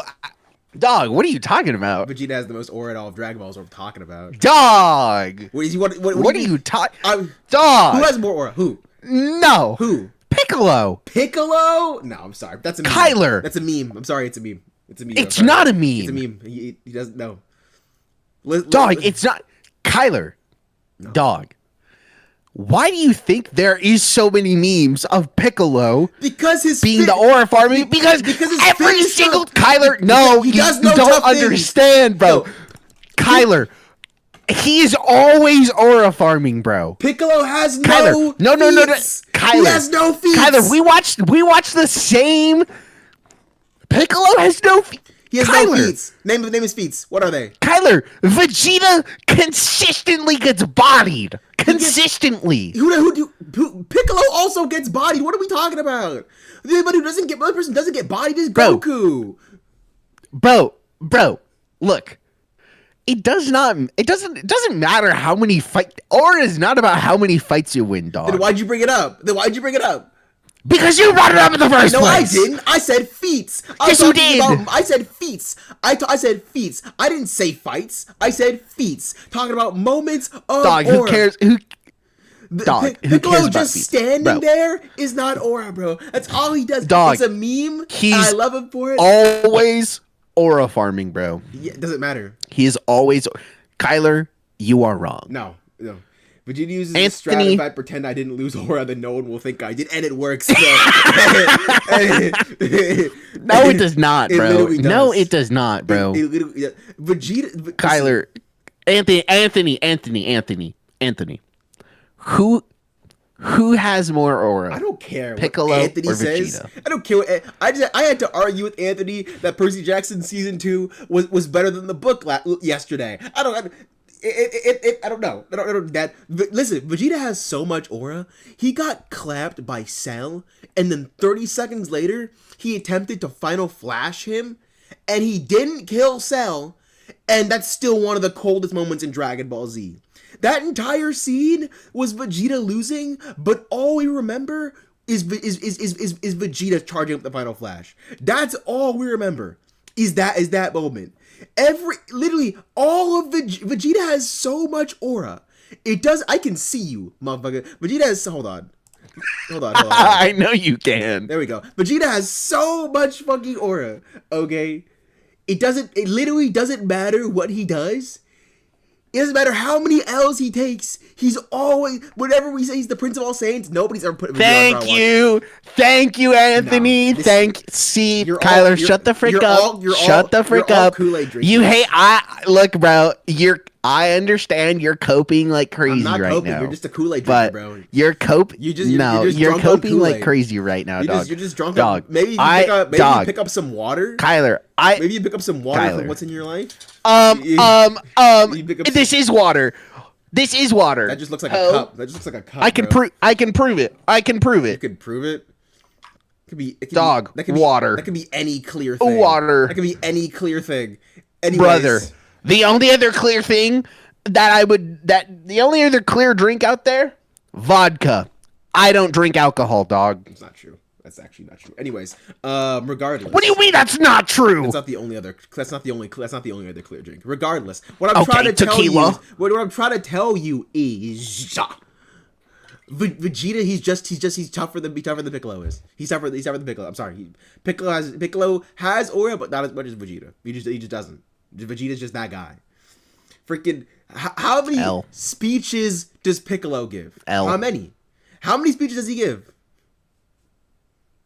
Bro, he doesn't. Bro, he doesn't need to give speeches, bro. You can't even give me any arguments. Look, bro, dog. Vegeta's out here trying to aura farm like crazy. Like he's trying too hard, and he loses aura because of that. No. Piccolo naturally just has that. Why he do you just think, naturally has that aura. Why bro. do you think Piccolo says? Why do you think the comments always say yes, Piccolo? We see the fit because he's trying to show off. That's what they're saying because he's trying to. Yes, Piccolo, we see it. They're not saying, oh, he's just standing there. Oh, he's so tough. No, bro. No, Vegeta's tough, dude. Bro, play the video. You have anything to say? You literally have no nothing to come back on. Trash. Aura loss be more popular than the character itself. I swear people know this pose more than they know Yamcha himself. In the aura losses in Dragon Ball be so bad, the people who constantly lose their aura get clowned on more than the actual frauds on the same cast. Dude, and we can take this to real life. Like take the Olympics. We had Bro. this hurdler from Haiti right here getting ready for the race of his life. Literally the He evidence was in is front right of in the front match. of you, That's dog. not even true. That's literally not even true. Nobody clowns on Vegeta. He was there telling everybody to watch the clock. People Y'all clown about on to get Vegeta swept. all the But time, whole dog. What are you talking The only about? person who needed to watch the clock was you because they run towards that first hurdle and Big foul! yeah, they turned his ass into Sonic in front of 80 million people. Yeah, my nigga, I'd be sick too. I will give him his respect. He did get up to finish the race, but this is the type of aura loss where I would have to air the entire arena out. I could give y'all some more sports ones. Let's take it to the NBA. Ben Simmons ruined his entire NBA career off of one moment. Passing up a wide open dunk when the only person guarding you is Trae Young is a indescribable level of aura loss. This man was touted to be the next LeBron James, and you're scared of niggas that are 5'11". Woman got lies bigger than him. I just mentioned LeBron. We can take it to him. This man was on stage saying not three, not four, not five, not six, not seven. There's no way I made a 6'7" joke, bro. Help. Hello? Help! Hello? And proceeded to have damn near the worst series ever played by a superstar. Literally damaged his PR for an entire calendar year. And there's still people, even right now, that still discredit him due to this loss. That's how bad aura losses get. And the dangerous thing is, it could happen to anybody. Kai Cenat is a recent example of aura loss. He's currently getting fried all over the internet for this new self-improvement arc he's pushing right now. And the internet's a crazy place, man. Niggas is getting fried for reading. And it's even gone past that at this point. Look at these comments, bro. Nigga really existing in reality. I understand some of y'all might think it's performative. Kai's been very performative and fake before. But to see the generational aura loss and people being this mad about Kai Cenat doing this is low-key so weird. Over 50% of America can't even read past the 6th grade level. And there's this many of y'all frying him? Dang. Some of y'all niggas are lying. As corny as... That's so funny. I could read at a 6th grade level when I was in 3rd grade. Like... I got put in advanced classes for reading. So the fact that people can't, like, every time I have to explain someone a word, it always, like, I'm like, how do you not know that? Like, I've always known what this word is. Like, yeah, I remember I was in, like, 4th grade, and I read, I don't remember what it was. I don't remember what book. It was some random book, and my teacher was like, dude, legitimately, I read the book like in one night because I hadn't read it and I had to do like a report on it. So I like sat up. I was like up super late and I read the entire thing and then I like wrote a report on it. And then my teacher was like, wow, I'm so surprised he actually like understood the book. Like this is actually like a like a pretty complicated book. And I was like, yeah, I'm like that. No, I'll do you one better. I've literally never done that a day in my life. The amount of books that I've had to do reports on, didn't read the first chapter and was like, yeah, I got it, and wrote a whole essay on it, and they were like, one of the best essays in the class. I was like, yeah, I know. I've been like, you do not have to read the entire story to write a good essay. Like that, you could just that's true. Because you could just take one element from the first chapter or two and then expand upon it. Literally, what one teacher, the first time a teacher told me you should be able to write an entire essay based off one sentence, I was like, bet that. I was like, bet that. I'm never reading anything in your class ever again. I don't care. Frying him? Yeah. Some of y'all niggas are lying. As corny as some of this is, I would rather him push this any day than some of the other things he was pushing out towards kids, bro. There is 50 million problems in the world right now that require more anger than Kai Cenat reading. But that's the sad truth about aura loss. It is so cutthroat, niggas can't even improve their life. My nigga, you reading a book? Hey, what up? Nigga, reading a book? Nigga, that actually happened to me in middle school. I was reading a book in 8th grade. Some kid walks up to me and he goes, "Bro, are you reading right now? In school?" I was like, "Yes." And then his girlfriend comes behind him. She's like, "Let him alone. Leave him alone. Let him read the book." He's so wild, read. I was like, "Yes, I'm reading. What do you want from me?" Prove his life. One of the most popular moments of you saw one the of the same most thing. popular moments of aura loss in Look fiction at this is guy. Green Lantern. Green Lantern's got this. Oh my gosh. Green Lantern will a never classic. recover from this. He'll never A recover. No, he never Everybody will. knows this already, but Green Lantern be getting hoed so much more than this. He's The literally parody the was Yamcha just pulling DC. up and- I don't even know oh if y'all my aware. In gosh. this exact same scene, he gets embarrassed again because Green Lantern gets up and tries to charge at Darkseid again, only to get grabbed by one hand and gets thrown to the ground. Like, this man in real life turned into Thomas the Tank Engine to try to take Darkseid out. Is this nigga serious? And I'm telling you, he's always getting hoed. I can bring up one time in the comics where he almost got killed by a barely trained Robin. You almost got murked by somebody who isn't even older than Fortnite. I want you to keep that in mind. Like, you got niggas in the verse just taking his ring away like it's a chain. This nigga's just ass. Like, no, genuinely, what do you do? There's this comic where Green Lantern's going against Mary Marvel, and he proceeds to I actually get love that scene in Justice League War when he's talking to Batman and he's like, "What's this do?" And Yeah. he takes the ring off. his I ass know, it's so whooped. funny. Mary Marvel So perfectly uses Batman. his unconscious body to beat his girlfriend to death with it. Getting your That's unconscious body crazy. used as a weapon got to be the most embarrassing thing I've ever seen. This People are nigga's acting like reading is some actually Herculean Peter feat Parker that is no also one could another superhero possibly who do. constantly loses aura. Just get contact? Oh my God, bro. Peter Parker has no aura. Like, this man was He so has chopped, no he aura. genuinely Zero had aura, 10 bro. out of 10 bombshell black cat throw up I'm sorry, on his Tom Holland has the most aura out of any of this live action Spider-Mans. He just does. Ooh, I don't know, bro. I think he does. I don't know. Freaking Andrew Garfield, dude. The scene in Amazing Spider-Man 2, with Electro at Times Square when everything slows down, bro. That's kind of crazy aura, bro. That is crazy aura. Like I'm talking like consistency in aura feats. Like Tom Holland Spider-Man, the first thing we see him do is take Cap's shield. Then he devises a plan to take out Giant Man in his own movie. Come on, Spider-Man! Come on, Spider-Man! He has that whole thing. Like in his second movie, he fights the drones like a fake Avengers level threat by himself. Okay. Here's the thing though.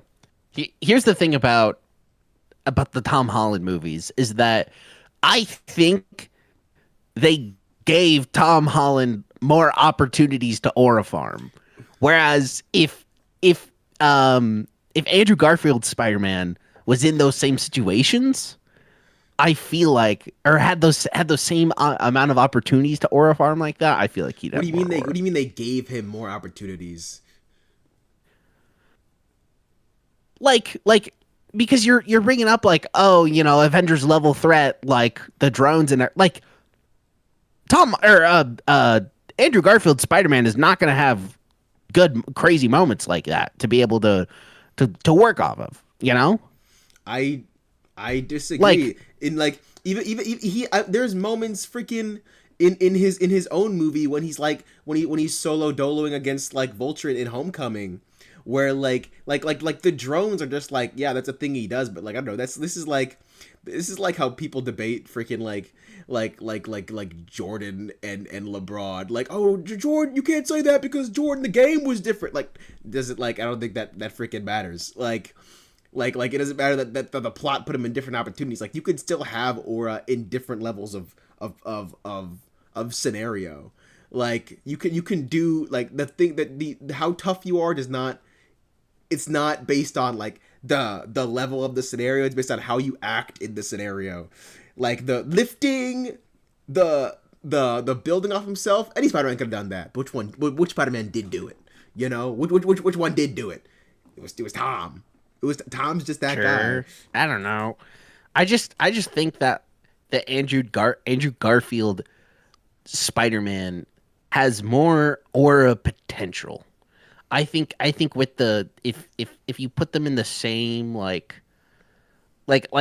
trying to think of it from because obviously the movies are different, but out of all the Spider-Man aura moments, the Amazing Spider-Man 2 moment in with the slow-mo moment, it's crazy aura, dog. Like it's the best Spider-Man aura moment I think ever. I disagree in the live action movies. I disagree with that strongly. I would say like Tom versus Goblin in No Way Home is better.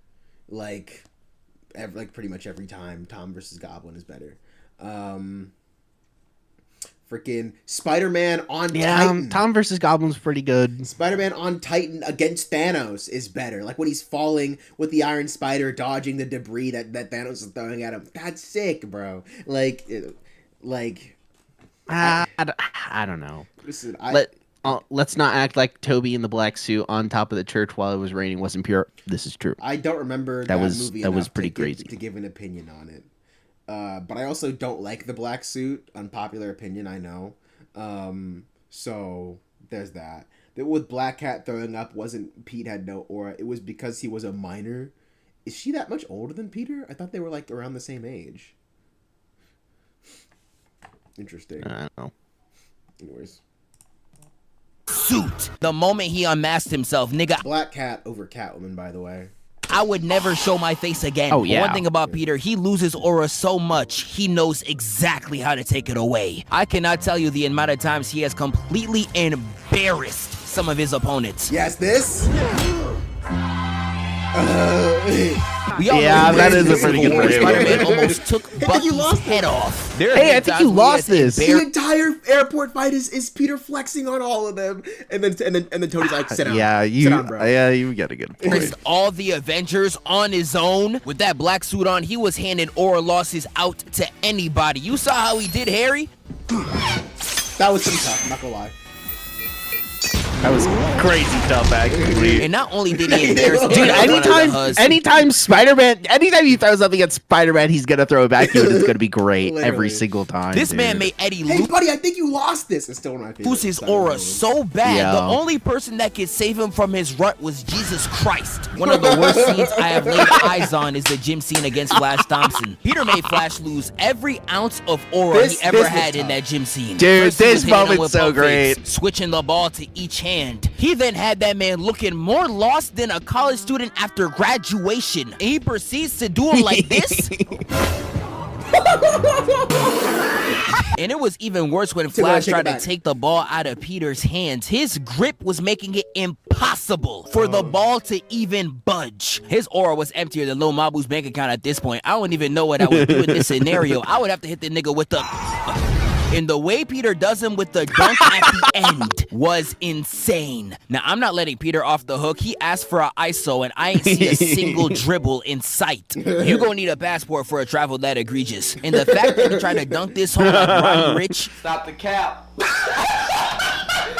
Will Smith slapping Chris Rock. Yeah, but he will can forever jump be that known as one of high. the greatest aura losses known to man. There is people on this planet. Yeah, but not for Chris Rock. For Will Smith. How do you take aura away from yourself? right now that will forever You know Chris literally, Rock for that's this moment crazy. and this moment alone. Now, some could even argue Will Smith lost aura here as well. You did all this for a woman who won't even give you the time of day. Dream's face reveal, I think we all know. bro. How was the entire internet disappointed by that face reveal? People were really reacting like...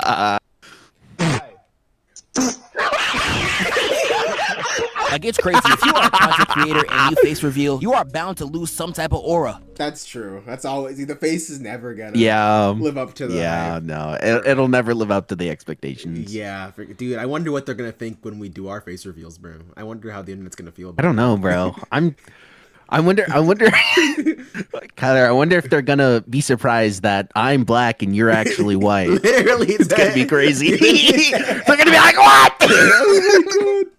They're gonna go back to all the times said the N-word on streams, like, oh, cancel him, he's white the whole time. Literally.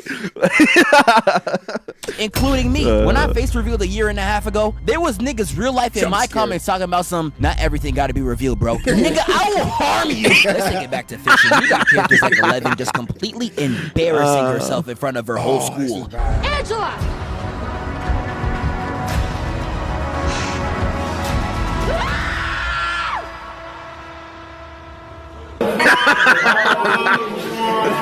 That's so funny. Vecna, I made a whole review on. I remember I watched that episode with my uncle and he started fucking dying laughing. He was like, oh. I would die laughing too, dog. Like, no. If I was there, I'd be like, what did you think you have superpowers or something? Later in that season, she like 11 smacks that girl in the head with a skate so bad she starts bleeding out of her skull, and then my uncle's like, that's what happens. Sometimes you bully people, you get smacked with skates. It'd be like that. Gotta drop a 40-minute bomb on this nigga. We learned the term aura lobbing in the last episode. There is times where you will try to aura lob and it turns into an aura loss. Like, you will set up a whole two-man being like, is it cute? Yeah, my nigga cute. Only for the other girl to see your homeboy and be like, Chad from Bleach, Ichigo gave him the greatest alley-oop of I can't all even time. imagine And Chad not losing. once in the series did he live up to this lob. And don't even get me started on Rudy Gobert. Does it all. He's a guy that's going to get big minutes this year. I'm gonna talk about some characters that have lost aura in some extravagant ways, like Sasuke. Now, Sasuke is someone who's on the spectrum. Not like that. He is just as good of an aura farmer as he is someone who loses it. The law of equivalent exchange, that's what Edward was talking about. So although Sasuke is a top-tier aura farmer, he has just as many moments where he lost it. I could take it as far back as episode 3 of the anime. Y'all remember when he kissed Naruto? I'm surprised the nigga lost no hoes after this. He needed to get nerfed. We could take it to Rock Lee. This man beat the highlights off this nigga and tried to steal his girl right after. I ain't gonna lie, that's my guy. People don't talk about this moment enough. That's my he guy. got handpicked by Kakashi, had the Orochimaru Diddy seal on his neck, and still had to get banned out by Naruto in his fight against Gaara. And that Gaara fight made him realize how much of a gap there is between him and Naruto's powers. And then when he tries to fight him in the hospital, he truly gets humbled. Now this scene do be frying me sometimes, not just because of Sasuke, but for Sakura. What was she trying to do running into this, bro? She moving like a deer in headlights. What was your plan? To die? But Kakashi stops their fight, and after seeing the damage between each of the water towers, Sasuke thinks he completely cleared Naruto. But when he jumps Do you off know this scene?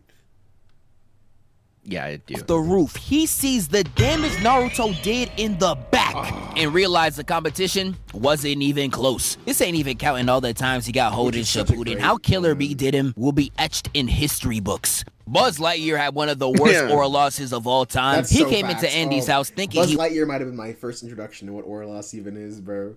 Talking about, I'm a space ranger. You're a toy. Oh, bro. was that nigga, bro. Literally And you can't Frog even blame Watch. him. The fit was clean, the laser was on point, and all Woody had for comp was The a string laser on was his on back. point. But Buzz was really aura personified that entire movie, and Pixar had to bring him right down to earth. He sees a commercial at Sid's house and realizes that instead of an astronaut, he was a toy the whole time. He was watching that whole straight to... Can we talk about how that Can we is talk not about- how a Rasengan works? Yeah, the fuck it is. What do you mean? That is how a Rasengan works. What are you talking about? Press talking about We some don't have the capacity. and I'm not gonna lie, it was over for him. He tries to have his get back, putting on his wings and jumping for the window like he R. Kelly hitting that. Only for him to fall on the ground and break one of his arms. Bro, this is actually vile work, nigga. And Pixar loves making their characters lose some aura. The whole plot of Toy Story 2 is Woody trying to avoid an aura loss. Once he broke his arm, he lost all his sauce. Woody really thought Andy was gonna do him like... You're broken. I don't want to play with you anymore. But Pixar really mastered teaching kids the art of aura loss, right? Toy Story made me feel bad for my toys when I stopped playing with them. I was like, bro, they're probably so sad right now, but the Xbox just goes crazy. Here with Lightning It's not a McQueen. sharp object Lightning that McQueen stabbed was the something, best it car would've around. Just obliterated the water tower. It did. It did obliterate the water tower. What are you talking about? I think he means from the side that it shouldn't have gone from the back. It should have been from the front. I think is what he's saying. Yeah, I think he's wrong. That's not how that works. Nobody could have touched him in the I don't know how league. He the was truly the Rasengan GOAT. works, so. But sadly, his longevity reached a limit. It was about time for him to fall off. And it was against Jackson Storm. He was better than him in literally every statistical category. Storm was moving like Anthony Edwards, then knocked off every legend of the pack. Except Lightning McQueen won 5 Piston Cups in a row. 7 Piston Cups in total. Yeah. Literally. And now McQueen was next. kind And he of the really goat. drove next to bro, grabbed him on the shoulder, and said, "You had a good run," and speeds up to first. I don't know about y'all. Actually, dude, I love doing that actually, but I don't do it like that. When I was in track, I used to catch up to people, and I used to stand next to them, and I run next to them for a minute. I'd be like, on your left, and then I'd zoom past them.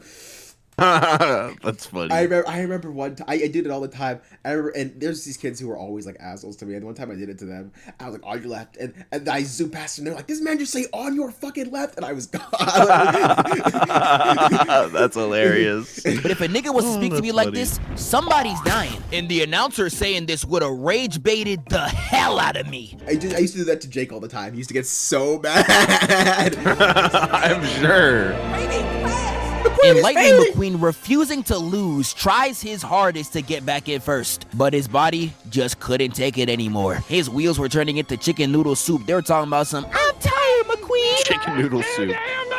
And he drove to the limit and spun out, crashing all over the track and getting laid uncautious. This scene is the epitome of finding out your goat is washed, but he lost his aura so bad, he gained it in return. Because how is the pose of you losing your aura contribute to one of the hardest movie posters of all time? This poster right here is the epitome of aura. I don't know how you could have one moment be two sides of the spectrum. It's truly hilarious. Like it's your knee time, bro. But that's the end of the video. Y'all let me know any other characters I missed. There's the entire Diary of the Wimpy Kid series. I could definitely... The entire Diary of the Wimpy Kid series is just how you go from no aura to negative aura. Those are the plot of all those books. Yeah. Rowley's how you go from being a loser to being a major loser. Rowley's so tough, bro. Zooey mama. Zooey mama. Bro was cooking. He was cooking. Freaking, let me sign your cast, Rowley. And then Greg's like, you want to sign my sympathy sheet? And I'm like, and then he's like, I broke my arm. Greg's like, well, I'm the guy who broke it. And then it's like, then you're a dick. You should save that video, a defense of shonen female characters, because freaking why can't I remember her name? The girl from Gintama? Why can't I remember her name? Yeah, why can't I remember her name? Gintama girl? That's her name, I think. No. Dang, why can't... that's so unfortunate. I know what her name is. Her name is Gintama girl. But I can't... No. Frick, dog. Gintama girl name. Yeah, it's Gintama Agura. girl. It's what it says on Google AI. Bro. Shut up, bro.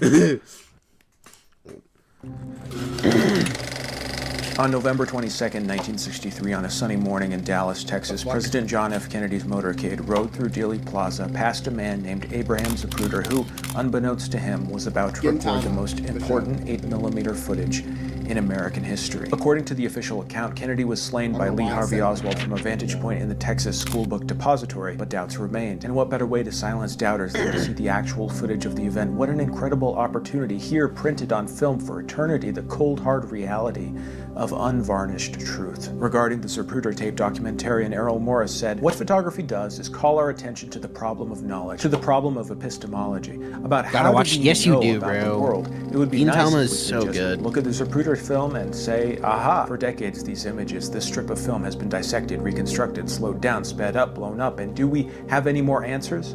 Does the moving image bend towards truth, or is it warped like us, trapped by our own biases, by our own limited perceptions?"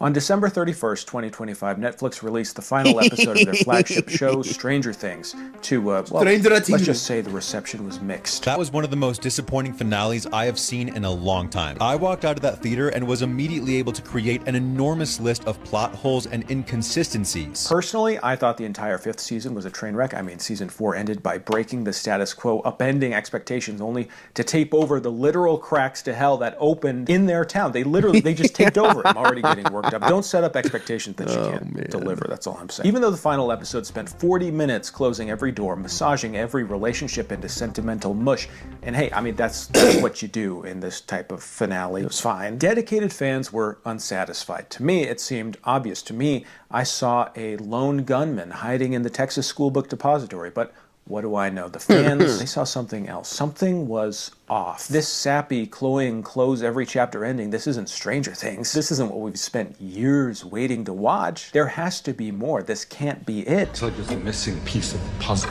I don't believe in coincidences. So fans started going frame by frame through that Zapruder I film found of the an original TikTok count of the girl who created Conformity Gate. She's so proud of herself. She's like, it was me, I did it. I'm sure. I made Conformity Gate. And she's just happy that it got crazy popular.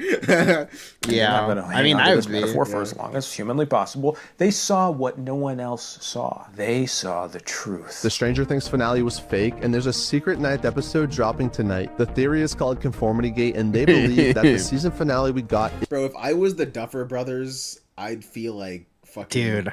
I feel like that Dexter meme where Dokes is like, "What was that, Morgan?" And then I'm the Duffer Brothers just sitting there like, there's nothing I could do. There is no secret in that episode. I'd be like, dude, I'd be like, Finn, when you back.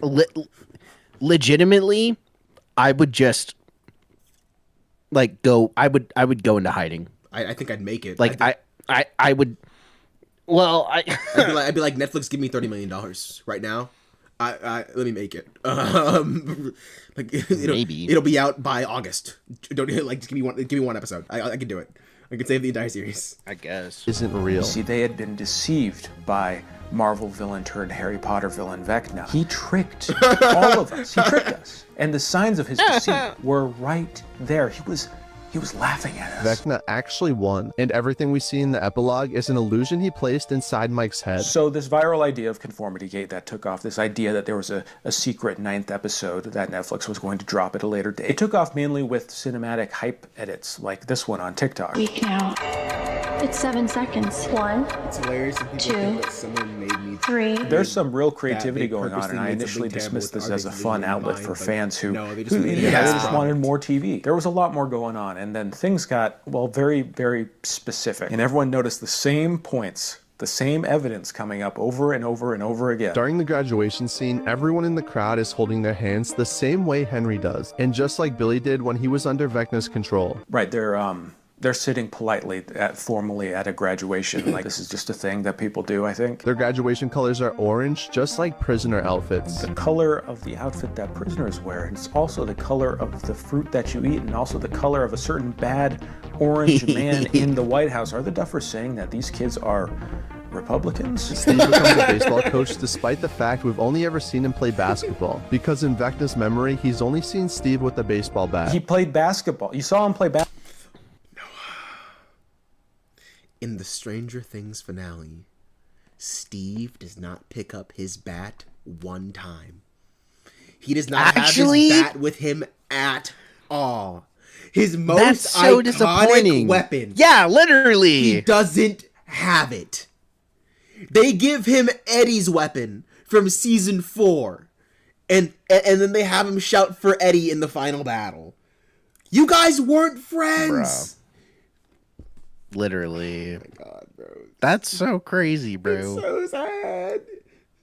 Steve, bro, if we want to talk about fucking infinite aura gains, Steve versus the Demogorgon in season 1, bro. When he spins the bat, iconic. Iconic, dude. Yeah. Basketball, so that means he has to always do basketball. I mean, maybe he likes sports. I don't know. This type of detail just means nothing unless you're compiling it with a bunch of overwhelming trivial points. Just every video like this bombards you with so many pieces of so-called evidence, but individually each one is like, it's like half a point. It's not even a point. The entire Wheeler family has the exact same hairstyle as Henry. No, they don't. They don't have the same haircut. Also, it's the 80s. Their D&D books spell out X is a lie, meaning they're still trapped in Dimension X. This one, I gotta say, this one almost got me. You notice that the names, they're all centered on the binders. So do we think the Duffers maybe planned this when they were conceiving of the names of the characters? How else would they get this to line up so perfectly? You know what else lines up pretty well? Vicky doesn't exist in the epilogue. Would they get this to line up so perfectly? You know what else lines up? Dumb. Pretty well. Vicky doesn't exist in the And epilogue. also, it doesn't line up perfectly.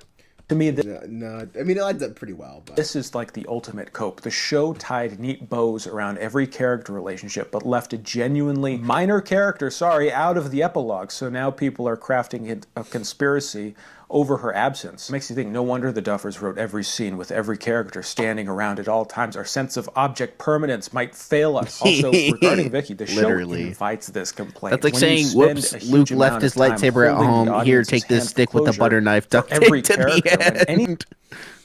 That's a good question. For another time. In the novel, where's Luke's lightsaber from? Anything is missing when a single thing isn't explained. You're kind of breaking what the audience has come to expect. What are you talking about? Force Awakens. In The Force Awakens? Oh. In The Force Awakens. She's like, where'd you fucking get Luke's lightsaber? She's like, that's a good question. Or another time. She'd never fucking answer the question. From you for good or I thought you were talking And if you about look at- in like the original trilogy. The formation of the cassette tapes behind Robin, the Morse code literally translates to "You did not stop me." It's not even Morse code, bro. This is just relying on the hope that nobody's going to look it up. The final shot of Mike walking up the stairs It's into not the Morse door code. mirrors the final shot of The Truman Show, which is a movie about a fake reality. There could be an allusion to The Truman Show in the sense that Mike is leaving the protected fantasy world of his youth and entering the adult world of reality. As the Duffers love to It's not emphasize, an a allusion to coming-of-age an. story. It's not an allusion to the Truman Show. story, what is it? If you type secret ending into Netflix, it takes you right to Stranger Things. If you type poop into Netflix right now, and this is true, one of the top results is, "Are you there, God? It's me, Margaret." Coincidence? I don't think so. So much of Conformity Gate reminds me of Stanley Kubrick. The Shining has become a sacred text of hidden messages, mostly because Kubrick, he did like messages. That's so... immediately after he said fake ending, my thought was, what happens when you type poop into Netflix? And then he's like, if you type poop... No way! That's so funny. With his viewers. His movies are meticulous. The Overlook Hotel's floor plan makes zero sense. It helps disorient the viewer in a subconscious way. It's brilliant, but this type of analysis can go too far, and after decades, no frame of that movie has been left from scrutiny. And as soon as they touch hands, the paper tray turns into a very large, straight-on, hard-on coming out of Barry Nelson. Sometimes it's just not that serious. And Kubrick was a genuine genius. It makes sense that he faced that kind of inspection and analysis, but Kyler, that's the kind of symbolism we need to be making. Production without having a finished script for the finale. The documentary that was released about the making of I thought would dispel any rumors of Conformity Gate just because people could see the level of genius behind their devious plans. I mean, the thing that's cool is the giant monster. They didn't even have finished scripts for the final episode. There's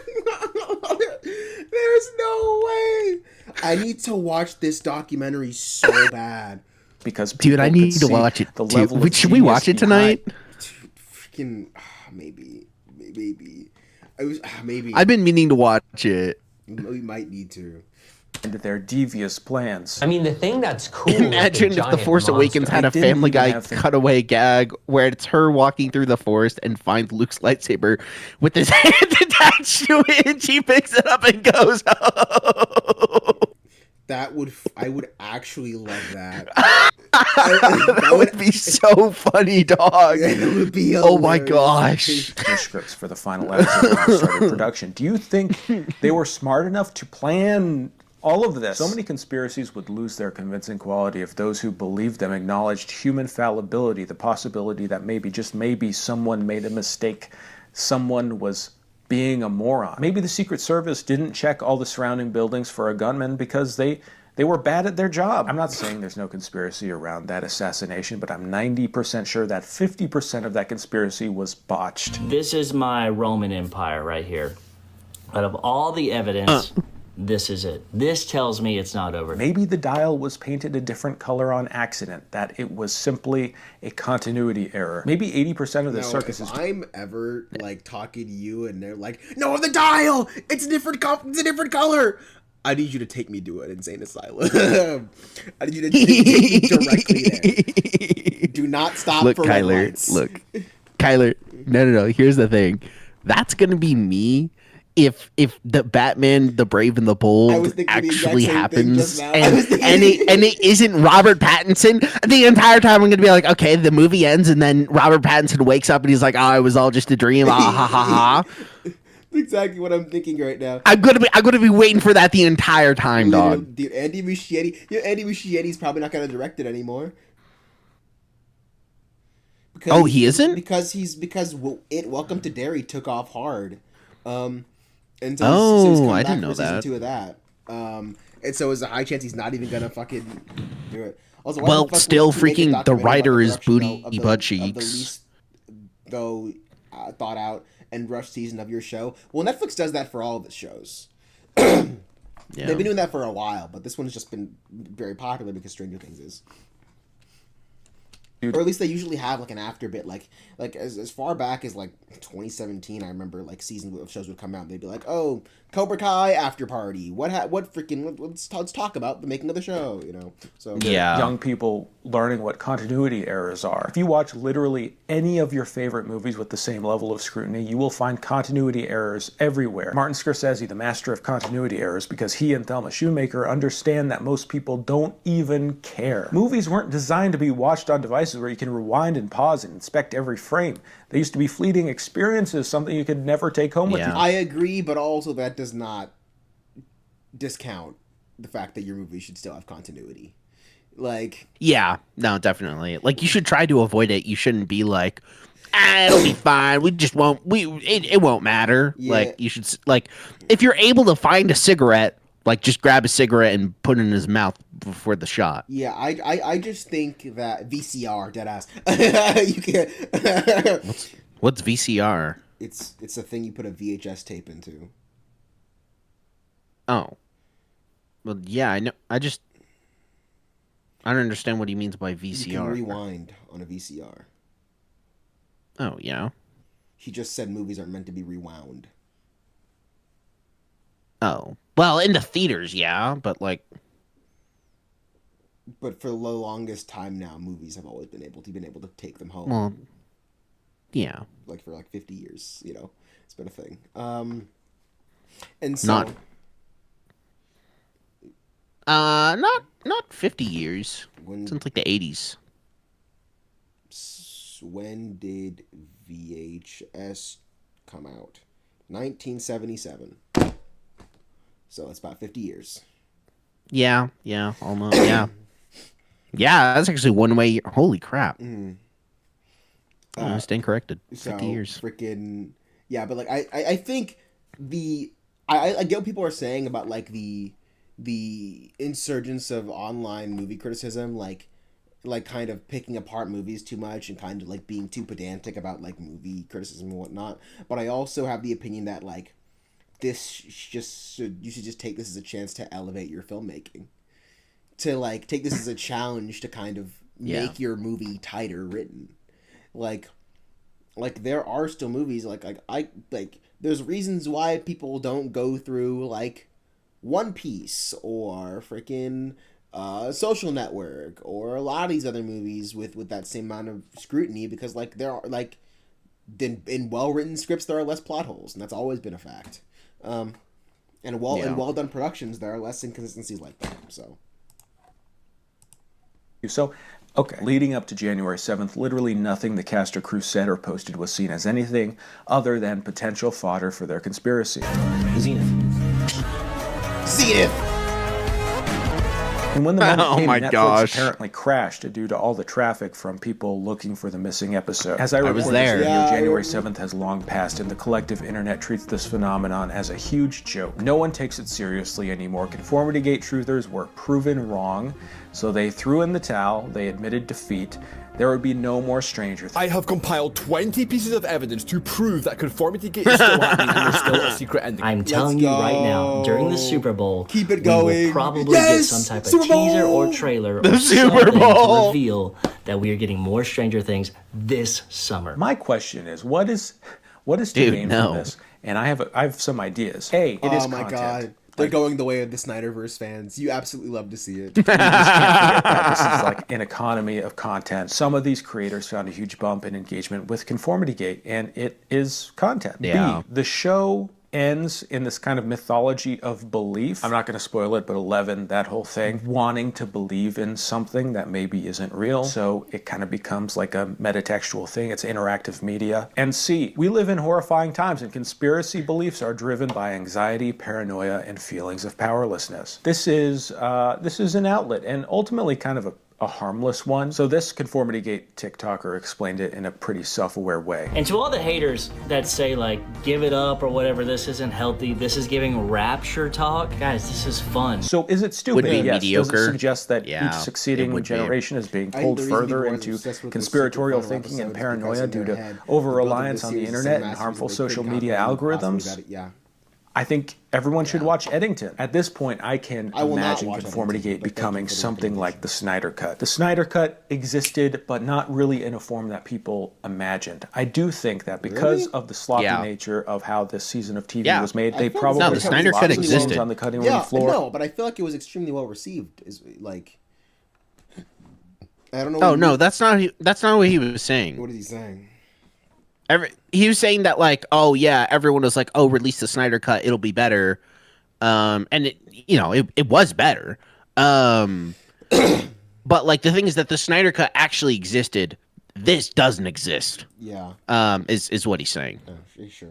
And I'm pretty sure Netflix Except it at does some know, and you're a point fool for is not going to believing that. want to create a Conformity Gate type phenomenon over extended or deleted scenes, extended versions of episodes. It's not actually going to be what fans were theorizing it was, but it'll satisfy some people. It'll be extra content, and that's really what this is all about. Just watching some more TV. The idea that people can look at video footage and see whatever they want to see is a phenomenon not exclusive to overlong Netflix shows. Last month, Lindsay Ellis made a really good video about the weird culture of body cam footage on YouTube, a topic that has once again become very sadly relevant. Her focus is on channels that are making bank off of publicly available body cam footage regardless of context and the twisted accountability undermined in the circus of our modern surveillance state. Again, very eerily relevant. It's genuinely one of the best things I've watched lately, and it feels great that because I'm also on Nebula, I get to share it with you guys. This is the part of the video where he talks about Nebula. No, I will not be on Nebula, but thank you, man carrying thing, for posting the video.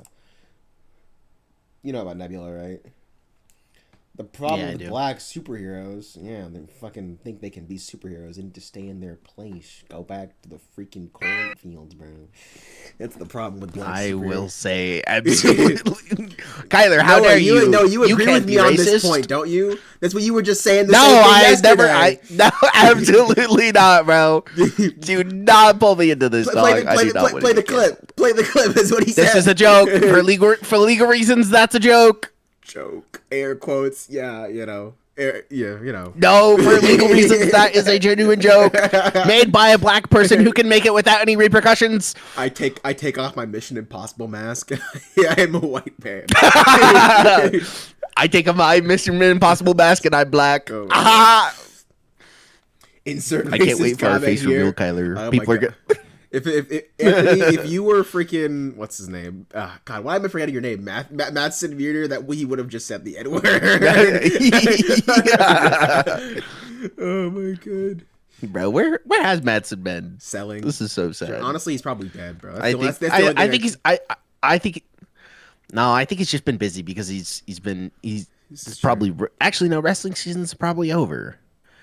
But I think it's his final year of high school, so yeah. I think he's been busy with everything. Doesn't suck, which is understandable. Matt Damon, how Netflix ruined filmmaking. Oh, talk to me, Matt. Experience of watching at home, I think, you know, you're watching in a room, the lights are on, other shit's going on, the kids are running around, the dogs are running around, whatever it is. You know what I mean? It's just a very different level of attention that you're willing to, or that you're able to give to it. And that has a big effect. And it also ends up having an effect, or is starting to have an effect on how you make movies. Like, for instance, Netflix, you know, the standard way to make an action movie that we learned was, you know, you usually have like 3 set pieces, one in the first act, one in the second, and one in the third. And, you know, they kind of ramp up, and the big one with all the explosions, and you spend most of your money on that one in the third act. That's your kind of finale. And now they're like, can we get a big one in the first 5 minutes to get somebody, you know, we want people to stay tuned in. And can, you know, it wouldn't be terrible if you reiterated the plot 3 or 4 times in the dialogue, because people are on their phones while they're watching, you know what I mean? Oh, no. And so then it's going to really... Here's my opinion, and this has always been my opinion. We don't have to make movies to accommodate people who are on their phones. They can just rewind if they don't understand something, or they can cry about it. Like, majority of the time, with everybody that I know, if they're watching a movie and they missed a part, they'll just rewind it. Like, that's why we invented rewind in the first fucking place. We don't need to make movies around people who are on their phone. That's just a stupid business strategy. You're actively diluting your product. Like, that's just what you're doing. Genuinely. You're just making your movie worse, which is going to make people go on their phones more. Literally. Because they want to be entertained. Yeah. And they're not entertained because they're not watching something good. Yeah, it's literally what they're complaining about is like, we're getting bad stories. Like I've never seen a video with a guy talking about thank God this plot is so fucking boring. I can be on my phone at the same time. Literally. I've never seen anybody say that. I was like, God, I was worried this movie would be too engaging because I really wanted to scroll on TikTok, but thank God it's so lame. Yeah, I can do both things. Like people watch stuff to watch stuff. They don't watch stuff to sit on their phones and scroll through TikTok. Genuinely. Like, and the people unless you're my sisters, I guess. My sisters do that too. But like the people who do that can do that. Maybe it's Kyler. Hold on. Oh, here we go. It's just a woman problem. Oh dear God. My sisters do that. Your sisters do that. No, we're not gonna go there. We're not gonna go there. I get it, man. See, Kyler, I will never be racist. Oh dear God. But sexist. I'm kidding. I respect women. But no, it's just like, but even my sister, I've talked to my sister about it. She's like, yeah, I watch this show and I'm on my phone at the same time because it's so predictable that I know what's gonna happen and I've seen it before. Literally. Like literally. Like, so people want good content. Yeah. Yeah, it's so freaking, if you just make a good thing, people want to pay attention to stuff. People want to go out in droves and support your movie. They want to do these things, just make shit where like, it makes me want to put down my phone and pay attention.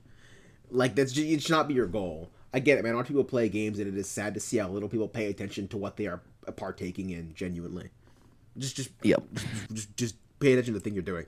TikTok has destroyed attention spans beyond compare.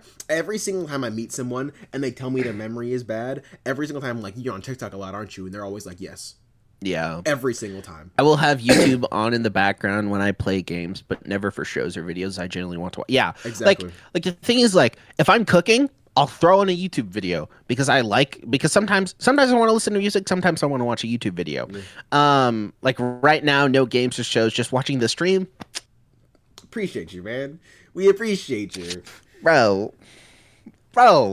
You're not doing anything else right now except for watching us freaking talk about nothing really that important. Oh my gosh.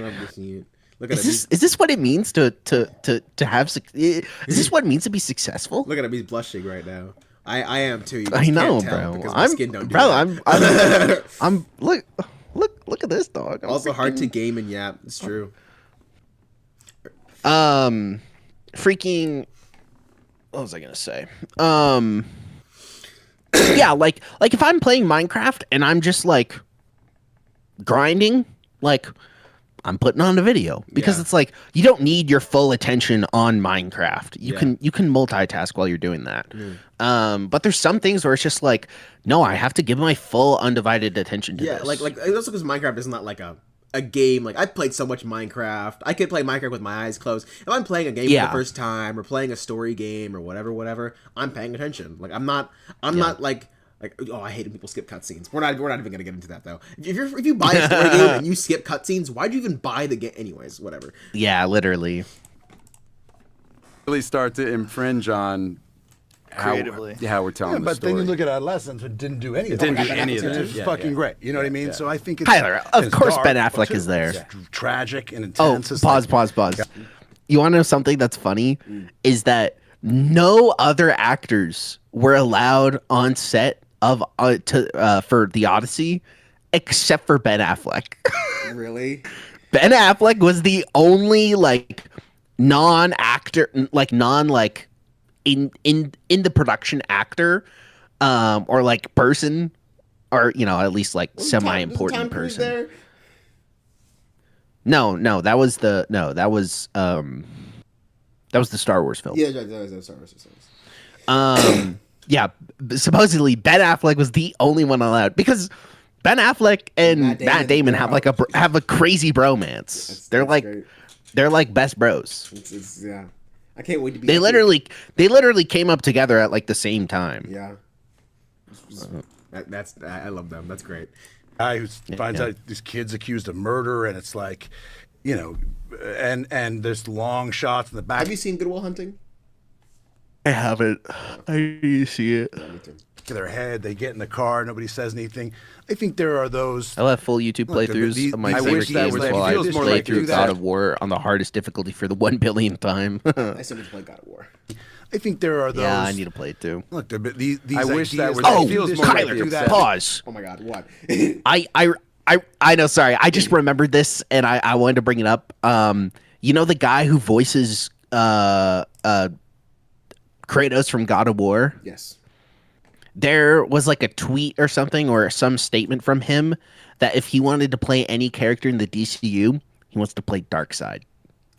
Oh, that'd be great. He'd be so great as Darkseid. Dude, he would be perfect for Darkseid. Yeah. He would literally I can't think of a single other person that would be more perfect for Darkseid than him. I don't know his name. He's gotta have a booming voice, dude. That's like, and he. He has it. Yeah, he has it like crazy. Yeah. Honestly, if I was thinking of actors man. on that caliber, there's a guy in the Social Network, not the Social Network, the Severance, who sounds like he has the most one of the most commanding voices I've ever heard. So maybe him. Interesting. But yeah, I want to hear Darkseid call Superman boy. Yeah, bro, that'd be great. He would too. Darkseid would do that. He would. I think there are those. Look, these I wish that ideas, were. like, That you do feels this more trick, like the do that, exception. It's so masterfully made that it feels a little more like the exception. I hope it's not. My feeling is just that it demonstrates that you don't need to do any of that shit to get people. You know what I mean? Like, and I think yes. Look, hey, the town had the action thing in the beginning, the first 5 minutes, because you know what I mean. Like, it's a common trick that you would go like, let me grab them and get them invested in. It's like the movies that start with the hero hanging from the cliff, and we're gonna flash back to the beginning and tell you how they got there. Yeah, that's me. I always feel like complaining about it makes me feel like one of these guys who's like, when I was a boy, like you always want to freeze the culture at the time when you. I don't know, felt more like, we didn't used to have these phones. The fuck are all these phones? And everybody's looking at their phone. I get it. Yes, it's true. Also, it's like supply and demand. People want to look at their phone. They can look at TikTok. They want, they're going to do that. I think what you can do is make shit the best you can. Make it really good. And, people can still go to the movies. Not like, I think we have this idea that's like an existential threat. Everything that comes along is going to destroy everything. Instead of like, what history suggests is that there's like marginal encroachments, things shift. Yep, as television came along, there was less theater going, and that's still going to happen. And people are still going to go to the movies because of what you said. Like, it feels like a cool thing to do. I'm going to go see The Odyssey, I guarantee you, in a theater, no oopsies. matter what. Kyler, we can't watch this video. What? We're going to get a, what's it called? A copyright strike. It's detecting someone else's video that we're watching. Avoid restrictions as we're increasing the minimum age required to live stream to not 16. So anyways, what does this say? Heads up, we've detected a video in your stream belonging to someone else. Your stream may be temporarily blocked if you plan to. I wish that didn't cut off right there. Oh, here we go. Yeah, I know, it's really annoying. If you plan to continue, please ensure that the content owner has added your channel to their allow list. Yeah, so we this should is probably some not watch guy. this, yeah, but it's from the Joe Rogan podcast. So like, but this is some guy. Yeah, I know. If he can do it and get 178,000, I'm gonna finish this video. Screw that. We're already here. Oh my goodness. Bite me, YouTube. You could argue that's because I have more choice or whatever it is. It's hard to fight supply and demand. That's the trick, right? If people want to watch a bunch of stuff at home because they invested in TVs and cost us money, they will. So, okay. But the upside of that is, like, I can try to do something. Hopefully that's like that. Yeah, okay. I get what Ben Affleck's saying, but also at the same time, just because, like, people want to watch stuff at home, it doesn't mean you have to dumb it down for them. Yeah. Like the people wanting to watch stuff at home should not change the quality of the content that you put out, because then you know what they're gonna do. They're gonna be like, oh, Netflix movies are bad, let me unsubscribe from Netflix because they keep putting out bad content, and they're gonna go to somewhere like HBO Max where these issues are less prominent. So yeah, I just think that's just a bad business model because people want to pay attention to good stuff. Anyways, I'm happy that my attention span is not ruined yet. While on my Bleach marathon, I was able to watch a ludicrous number of episodes with taking a break or opening my phone. Oh my god, I remember you from Omegle. What? Wait, which one of us? I don't know. Dang, that's wow. Imagine being racist. That's crazy. No, that's another website. Oh, that's awkward. I don't know. I forgot that is another website. I don't know who this person is. So, no, that was genuinely not a racist. My bad, bro. I just figured. Nah, that's awkward. No. Get called out. Get called out. You got called out. Own it up. You were being racist. It happens to the best of us. Don't even worry about it. I'm sorry, dog. But yeah. Wait. Okay, wait. Which one of us are you talking about? Me or Kyler? It's a good question. It's probably Kyler.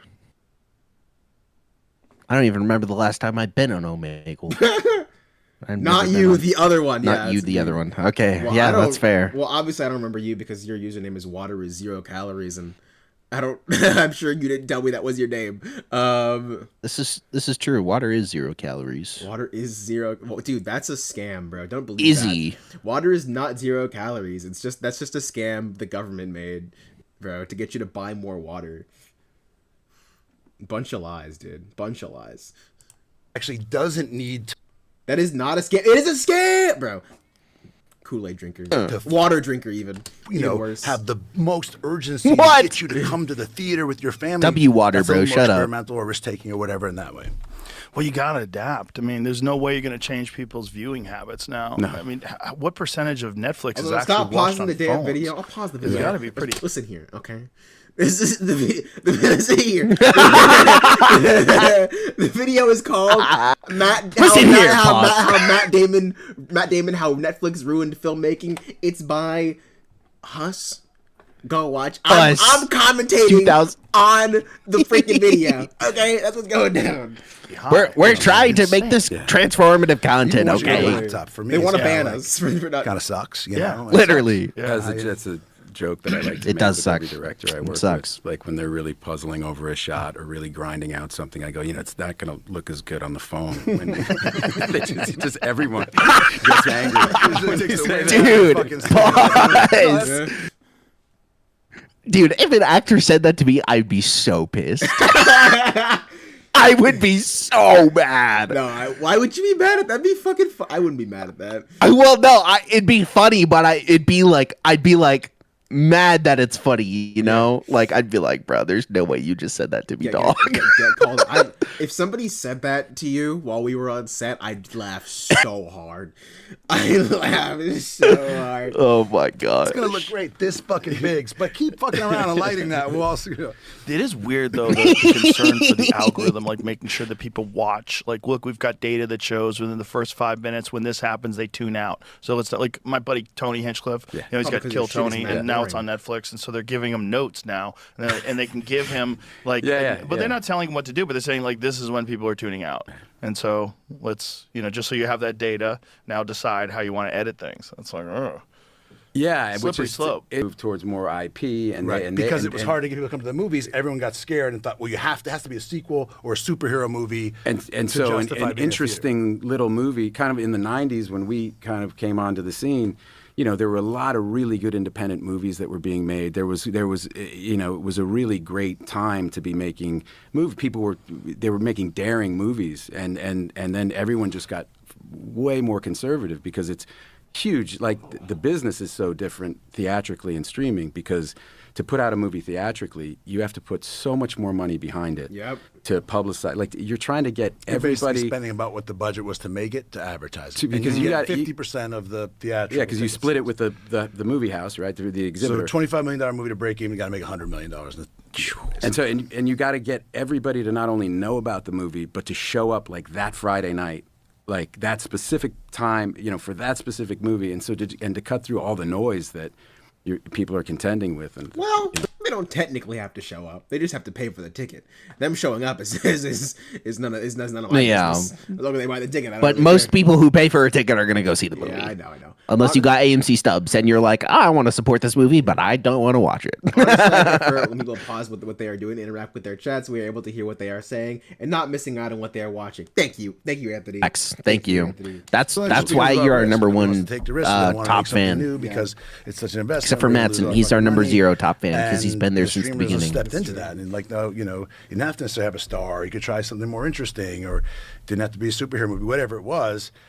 And also, I think it's like, frankly, like people my age, like it's, first of all, it's expensive, right? You take your whole family, it's $100. You're on a streaming service, $20 a month. You can watch all you want. So you can't be cavalier about like you're just going to price it however the fuck you want and expect everyone to like be indifferent to that. And then, also, the idea of like, for me, there's a lot of stuff. I make that decision. Like, do I want to see The Odyssey on a big screen? Fucking I went to a theater to just watch the trailer for that movie. And, did I, at one battle after another, I wanted to go see in the theater. But there's movies of people that I really like and respect where, and I got a good system and shit. But I'm like, look, I'll watch it and I might get tired, or I want to pause it and take a piss, or the kids, whatever it is. That's conducive to my lifestyle, and so. And most people are. I think most people are, But there.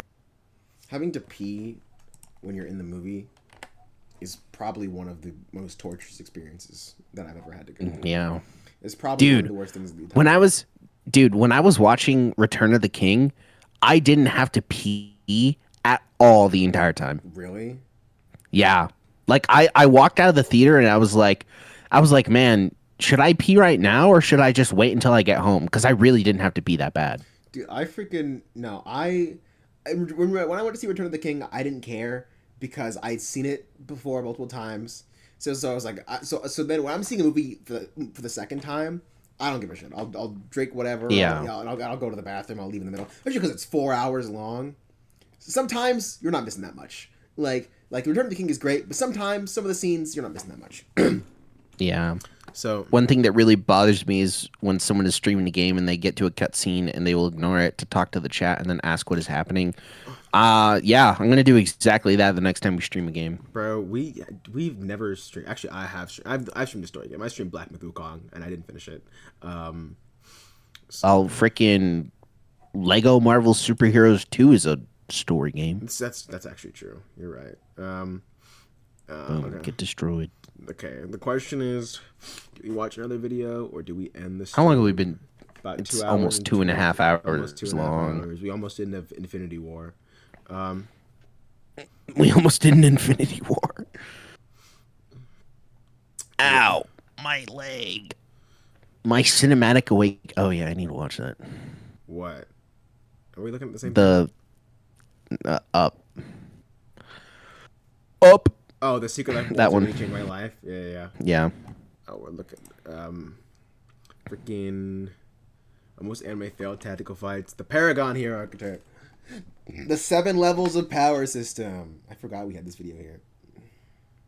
Bro, where's freaking Hunter x Hunter in that? Why the hoe? philosophers hate women. I need to watch this. This is gonna be Dog, funny. I don't understand why the Jujutsu Kaisen power level is at level 6 on there. Like, that makes no sense, dog. Yeah, that's absurd. I think the Jujutsu Kaisen power system is just as deep as Dragon Ball's is.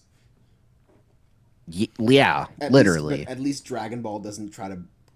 Like, I don't get confused watching Dragon Ball. Like... Yeah. But... Yeah, I'm curious, but probably a different day. Yeah. Yeah, I think I'm getting a little... I don't know. I'm kind of videoed out. I'm not gonna lie. I'm getting a little tippity tired at the moment. YouTube doesn't feel the same anymore. Tell me about it, brother. Yeah. But yeah, that's probably gonna do it. Yeah, it's probably, it feels like end of stream time. That's the time that it feels like. Yeah. So thank you, Matson. Oh. Why did I say Matson? Anthony. Look at the time. Look at the time. It's end of stream time. Yeah. Thank you, Anthony, for being around, for chatting with us, for doing everything. And water. Calories for being a person that I don't remember, but being here regardless. This is true. So yeah. But that's gonna do it. We'll catch you guys. Anthony, I'll see you next week for Percy Jackson, but we'll catch you guys next week also for fucking... What you mean this week? Potato tomato. For Enjoyed the stream. One Piece. Thank you. All right. Oh, End yeah. of stream. You have a good night too, Anthony. Bye.